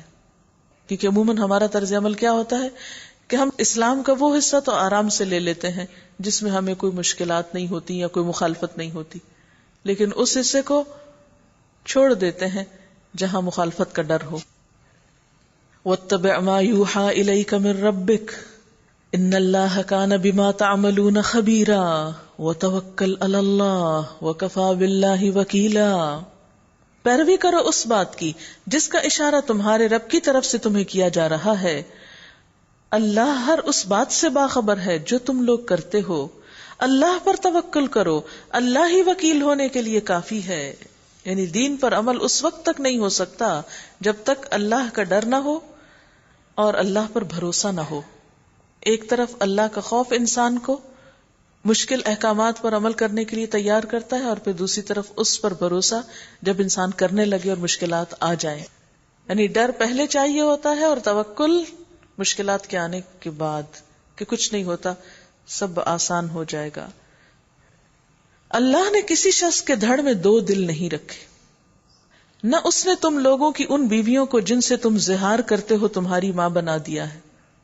اہل عرب دور جاہلیت میں جب بیویوں سے ناراض ہوتے تو بعض اوقات طلاق کا لفظ نہیں بولتے تھے، یہ قسم کھا لیتے کہ میں تم سے تعلق نہیں رکھوں گا، تمہاری پیٹھ میرے لیے میری ماں کی طرح ہے. تو فرمایا کہ بیوی اور ماں میں بہت فرق ہے. اور نہ اس نے تمہارے منہ بولے بیٹوں کو تمہارا حقیقی بیٹا بنایا ہے. یعنی بیٹا وہی ہے جو حقیقی بیٹا ہوتا ہے. یہ تو وہ باتیں ہیں جو تم لوگ اپنے منہ سے نکال دیتے ہو، یعنی تمہاری منہ بولی باتیں. اسی لیے کہتا ہے نا منہ بولا بیٹا، منہ بولی ماں یا منہ بولا رشتہ. تو اس کا مطلب ہے کہ اپنے منہ سے بنایا ہوا ہے، اس کی حقیقت کچھ نہیں. اللہ وہ بات کہتا ہے جو مبنی بر حقیقت ہے اور وہی صحیح طریقے کی طرف رہنمائی کرتا ہے. اصل میں دور جاہلیت کی ان دو بڑی رسموں کا خاتمہ کیا جانا تھا، اس لیے یہ ساری فضا ہموار کی جا رہی ہے، کیونکہ ان رسموں کی موجودگی میں معاشرے میں طرح طرح کی خرابیاں تھیں. کئی حقداروں کو ان کے حق سے محروم کیا جا رہا تھا. منہ بولے بیٹوں کو ان کے باپوں کی نسبت سے پکارو، یہ اللہ کے نزدیک زیادہ منصفانہ بات ہے. اور اگر تمہیں معلوم نہ ہو کہ ان کے باپ کون ہیں تو وہ تمہارے دینی بھائی اور رفیق ہیں. پھر کوئی بھی نام رکھ سکتے ہو. یعنی بعض بچے ایسے ہوتے ہیں کہ نہیں پتا ہوتا کس کا بچہ، اڈاپٹ کر لیتے ہیں لوگ. نادانستہ جو بات تم کہو اس کے لیے تم پر کوئی گرفت نہیں، لیکن اس بات پر ضرور پکڑ ہے جس کا تم دل سے ارادہ کرو. اللہ درگزر کرنے والا اور رحیم ہے. یعنی اس سے پتہ چلتا ہے کہ بعض دل کی باتوں پر بھی پکڑ ہے. یعنی نسیان اور خطا تو معاف ہے، لیکن جان بوجھ کے کیے ہوئے کام وہ درست نہیں. اور اس میں اشارہ کس چیز کی طرف ہے؟ یعنی وہ بولے بیٹے کو یعنی بیٹا سمجھنا. آپ صلی اللہ علیہ وسلم نے فرمایا جس نے اپنے آپ کو اپنے باپ کے سوا کسی اور کا بیٹا کہا حالانکہ وہ جانتا ہے کہ وہ شخص اس کا باپ نہیں، اس پر جنت حرام ہے. اسی طرح کچھ اور احادیث بھی اس میں آتی ہیں. تو اس میں اڈاپشن میں اس چیز کی بہت احتیاط کرنی چاہیے کہ بچوں کو اگر بتایا جائے تو پھر ان کو اس پہ مجبور نہ کیا جائے کہ وہ جو ان کا حقیقی باپ ہے اس سے اپنا سارا رشتہ کاٹ لیں اور اس سے میل جول چھوڑ دیں یا اپنی آئیڈینٹی کو ہمیشہ کے لیے دفن کر دیں. لیکن اگر انہیں بتایا نہیں گیا تو پھر اور بات ہے، پھر اس میں ان کا تو قصور نہیں ہوگا کوئی. اللہ درگزر کرنے والا اور رحیم ہے. بلا شبہ نبی تو اہل ایمان کے لیے ان کی اپنی ذات پر مقدم ہے اور نبی کی بیویاں ان کی مائیں ہیں، مگر اللہ کی کتاب کی روح سے عام مومنین اور مہاجرین کی بنسبت رشتہ دار ایک دوسرے کے زیادہ حقدار ہیں.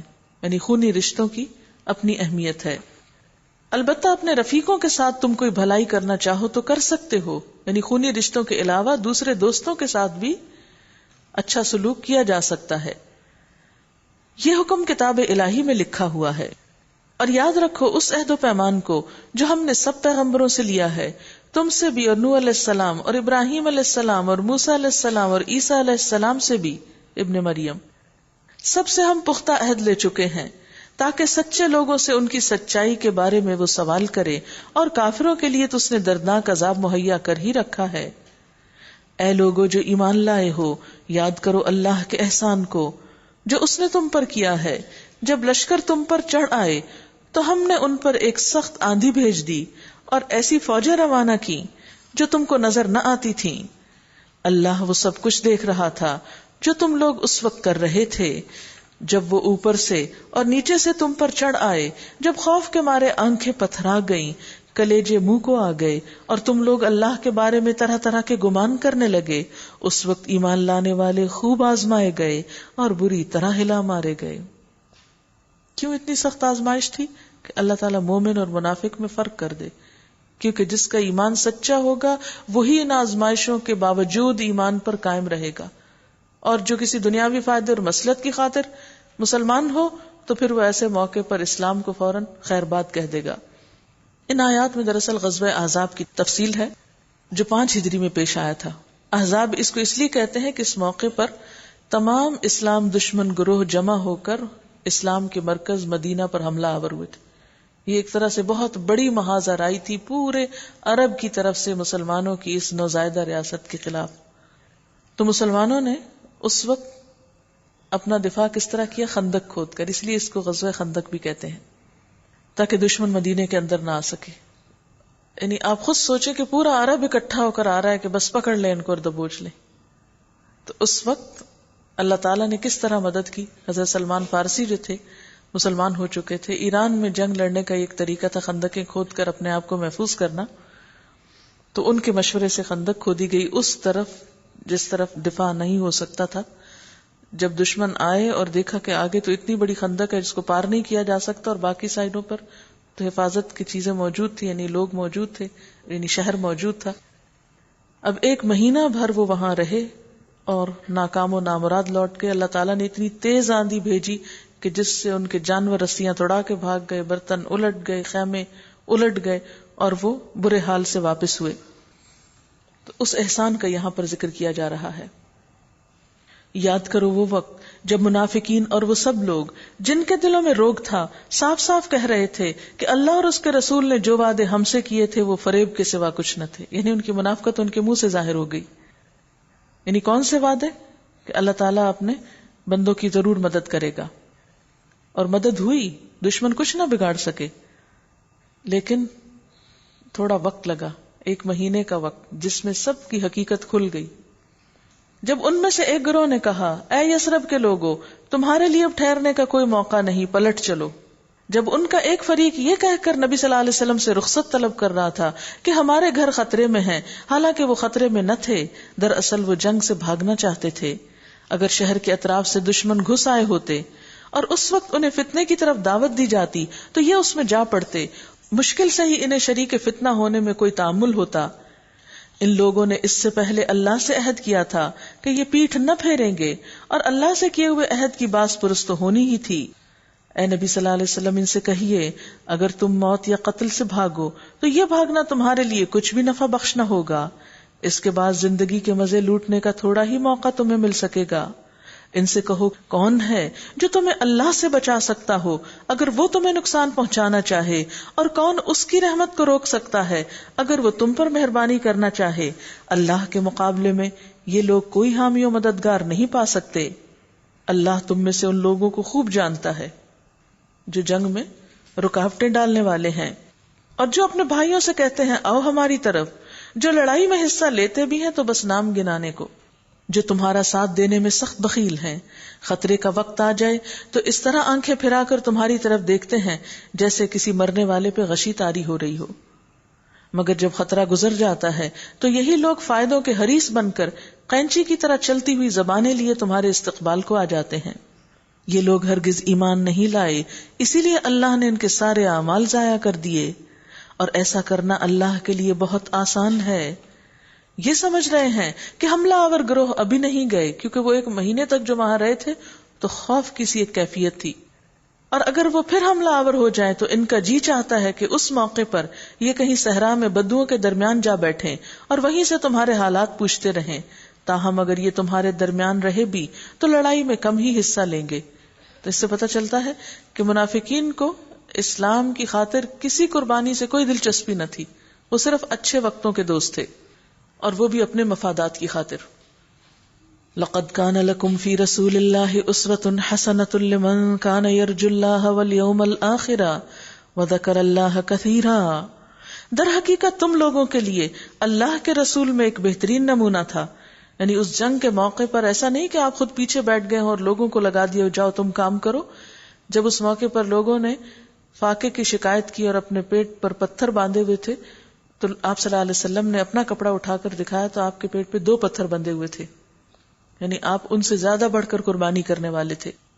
تو اسوہ رسول انسان کے لیے عمل کی راہیں آسان کرتا ہے. بہت سے لوگ سنت سے بھاگتے ہیں، حالانکہ سنت جو ہے وہ عملی زندگی میں دین کی امپلیمنٹیشن کو آسان کرتی ہے. مثلا اگر صرف قرآن بھیج دیا جاتا اور آپ کو کہا جاتا نماز پڑھو، روزہ رکھو، حج کرو، زکوٰۃ دو، اور طریقہ کوئی نہ سکھاتا آپ کو کہ کیسے کرو.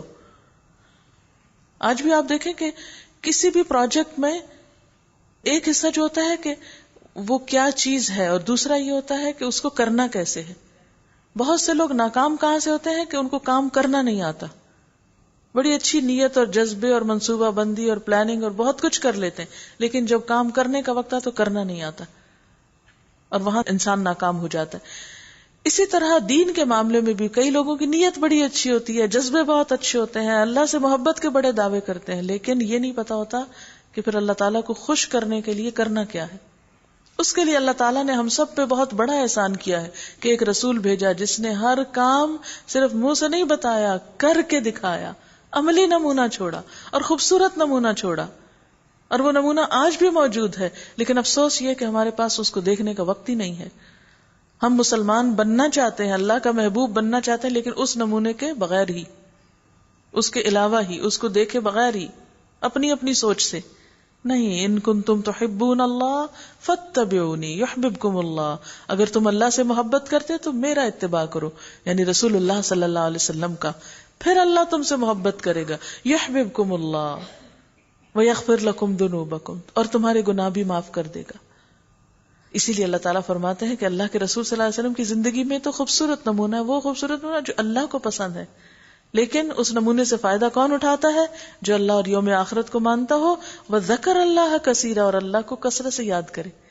یعنی جس کے دل میں اللہ کی محبت ہو وہی یاد کرے گا نا اللہ کو، اور جب وہ اللہ کو یاد کرے گا تو پھر آٹومیٹیکلی وہ چاہے گا کہ میں وہ کام کروں جس سے اللہ راضی ہو جائے. پھر وہ تلاش کرے گا کہ مجھے کوئی ایسا شخص ہو بتانے والا کہ اللہ کس چیز سے راضی ہوتا ہے، اور اس کا بندوبست بھی اللہ تعالیٰ نے خود فرما دیا اللہ کے رسول صلی اللہ علیہ وسلم کی شکل میں. اور اگر ہم ان ساری نعمتوں کے ہونے کے باوجود پھر توجہ نہ کریں اس پر، پھر اس سے فائدہ نہ اٹھائیں تو خود ہی محروم ہیں. وَلَمَّا رَأَى الْمُؤْمِنُونَ الْأَحْزَابَ، اور سچے مومنوں کا حال اس وقت یہ تھا کہ جب انہوں نے حملہ آور لشکروں کو دیکھا تو پکار اٹھے کہ یہ وہی چیز ہے جس کا اللہ اور اس کے رسول نے ہم سے وعدہ کیا تھا. منافقین نے کیا کہا تھا؟ ما وعدنا اللہ ورسولہ الا غرورا. لیکن مومنین نے کہا ھذا ما وعدنا اللہ ورسولہ وصدق اللہ ورسولہ. یہ فرق ہوتا ہے منافق اور مومن کی گفتگو کا. یہ وہی چیز ہے جس کا اللہ اور اس کے رسول نے ہم سے وعدہ کیا تھا. اللہ اور اس کے رسول کی بات بالکل سچی تھی. اس واقعے نے ان کے ایمان اور ان کی سپردگی کو اور زیادہ بڑھا دیا. ایمان و تسلیما. آزمائشیں مومن کے لیے دین میں ترقی کا ذریعہ بنتی ہیں اور منافق کے لیے نقصان کا، خسارے کا. جیسے ایک لائق طالب علم ہوتا ہے نا، امتحان اس کے لیے کس چیز کا ذریعہ بنتا ہے؟ ترقی کا، اگلے گریڈ میں جانے کا. اور نالائق طالب علم کے لیے فیل ہونے کا ذریعہ بن جاتا ہے. تو بالکل اسی طرح یہ سخت امتحانات جو صحابہ کرام پر آئے اور جو اس میں ثابت قدم رہے، ان کے درجات بلند ہوتے رہے. ایمان لانے والوں میں ایسے لوگ موجود ہیں جنہوں نے اللہ سے کیے ہوئے عہد کو سچا کر دکھایا ہے. ان میں سے کوئی اپنی نظر پوری کر چکا، کوئی وقت آنے کا منتظر ہے. انہوں نے اپنے رویے میں کوئی تبدیلی نہیں کی، یعنی کسی آزمائش کے موقع پر کوئی نیت نہیں بدلی، اپنے عمل میں کوئی کمی نہیں کی. یہ سب کچھ اس لیے ہوا تاکہ اللہ سچوں کو ان کی سچائی کی جزا دے اور منافقوں کو چاہے تو سزا دے، چاہے تو ان کی توبہ قبول کر لے. بے شک اللہ غفور الرحیم ہے. اللہ نے کفار کا منہ پھیر دیا. وہ کوئی فائدہ حاصل کیے بغیر اپنے دل کی جلن لیے یوں ہی پلٹ گئے، اور مومنین کی طرف سے اللہ ہی لڑنے کے لیے کافی ہو گیا. یعنی وہ ہوا بھیج کر اللہ کی طرف سے جو آئی تھی، مومنوں کو تو لڑنے کی نوبت نہ آئی. اللہ بڑی قوت والا اور زبردست ہے. پھر اہل کتاب میں سے جن لوگوں نے ان حملہ آوروں کا ساتھ دیا تھا اللہ ان کی گڑھیوں سے انہیں اتار لایا اور ان کے دلوں میں اس نے ایسا رعب ڈال دیا کہ آج ان میں سے ایک گروہ کو تم قتل کر رہے ہو اور دوسرے گروہ کو قید کر رہے ہو. اس نے تم کو ان کی زمین، ان کے گھروں، ان کے اموال کا وارث بنایا اور وہ علاقہ تمہیں دیا جسے تم نے کبھی پامال نہ کیا تھا. اللہ ہر چیز پر قادر ہے. یا ایھا النبی قل لازواجک ان کنتن تردن الحیاۃ الدنیا وزینتها فتعالین امتعکن واسرحکن سراحا جمیلا. اے نبی صلی اللہ علیہ وسلم، اپنی بیویوں سے کہہ دیجئے اگر تم دنیا اور اس کی زینت چاہتی ہو تو آؤ میں تمہیں کچھ دے دلا کر بھلے طریقے سے رخصت کر دوں، اور اگر تم اللہ اور اس کے رسول اور دار آخرت کی طالب ہو تو جان لو کہ تم میں سے جو نیکوکار ہیں اللہ نے ان کے لیے بڑا اجر مہیا کر رکھا ہے. آپ سب جانتے ہیں کہ ہجرت کی وجہ سے مسلمانوں کی معاشیات درہم برہم ہو گئی تھی، یعنی ان کے کاروبار، ان کے آمدنی کے ذرائع سب معطل ہو کر رہ گئے تھے. اور پھر جو ہی مدینہ پہنچے تو مسلسل جنگیں، ایک کے بعد ایک جنگ. آپ دیکھیں کسی ملک پہ ایک بھی جنگ ہوتی ہے تو کس طرح اس کی معیشت ہل کے رہ جاتی، اور کہاں مدینہ جیسی نوزائیدہ ریاست ہر سال جنگ، اور ہر سال یعنی دشمنوں نے الجھا کر رکھا ہوا ہے کہ دوسری چیزوں کی طرف توجہ کا موقع ہی نہیں ملتا، کیونکہ کاروبار اور تجارت یہ سب چیزیں تو امن کے ساتھ ترقی کرتی ہیں اور پھیلتی ہیں. اب ہوا یہ کہ مسلمانوں پر بہت سخت معاشی حالات آ گئے، اور اس کا سب سے زیادہ اثر خود حضور صلی اللہ علیہ وسلم پر پڑا. آپ کے گھر والوں کا حال یہ تھا کہ ناگزیر ضرورت کی فراہمی بھی مشکل تھی. بعض اوقات 2 مہینے گھر میں چولہا نہیں جلتا تھا.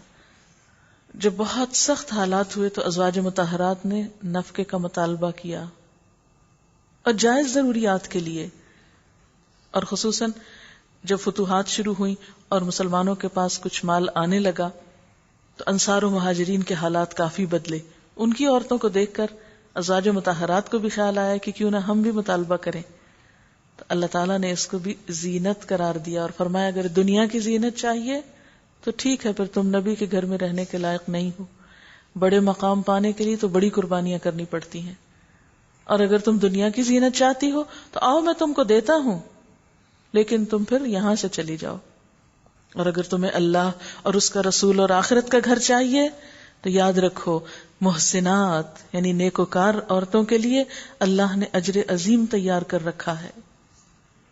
کہتے ہیں کہ حضور صلی اللہ علیہ وسلم پر جب یہ آیات اتری تو آپ حضرت عائشہ کے پاس سب سے پہلے گئے اور فرمایا میں تم سے ایک بات کہتا ہوں، جواب دینے میں جلدی نہ کرنا، اپنے والدین کی رائے لے لینا پھر فیصلہ کرنا. پھر آپ نے ان کو بتایا کہ اللہ تعالیٰ کی طرف سے یہ حکم آیا ہے اور یہ آیت سنائی. حضرت عائشہ نے عرض کیا کیا اس معاملے کو میں اپنے والدین سے پوچھوں؟ میں تو اللہ اور اس کے رسول اور آخرت کے گھر کو چاہتی ہوں. اور وہ قربانی کی قیمت پہ تھا. اس کے بعد آپ صلی اللہ علیہ وسلم نے باقی تمام ازواج سے بھی یہی پوچھا اور سب نے یہی جواب دیا. اسی لیے تو اللہ تعالیٰ نے ان خواتین کو اتنی بڑی سعادت بخشی تھی. یا نساء النبی من یأت منکن بفاحشۃ مبینۃ یضاعف لها العذاب ضعفین وکان ذلک علی اللہ یسیرا. نبی کی بیویوں، تم میں سے جو کسی صریح فحش حرکت کا ارتکاب کرے گی اسے دوہرا عذاب دیا جائے گا، اللہ کے لیے یہ بہت آسان کام ہے. یہاں فاحشہ کا لفظ جو ہے یہ شدت کے اظہار کے لیے آیا ہے، یعنی شدت اظہار کے لیے آیا ہے. نبی صلی اللہ علیہ وسلم تاریخ کے ایک اہم ترین بلکہ سب سے اہم مشن پر تھے، اور وہ کیا تھا کہ دنیا سے شرک کا خاتمہ کیا جائے اور دور توحید کا آغاز ہو. ایسی حالت میں کسی بھی اور چیز کو اہمیت دینا آپ کے لیے مشکل تھا.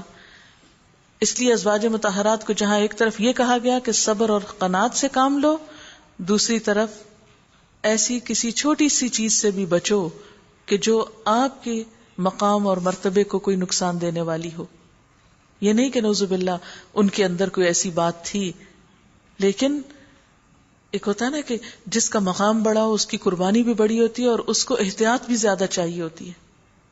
مثلا ایک چڑیا کو چلنے کے لیے اتنی احتیاط نہیں چاہیے جتنی ہاتھی کو چلنے کے لیے چاہیے، کیونکہ چڑیا تو گر کے اٹھ جائے گی، ہاتھی نہیں اٹھ سکے گا پھر.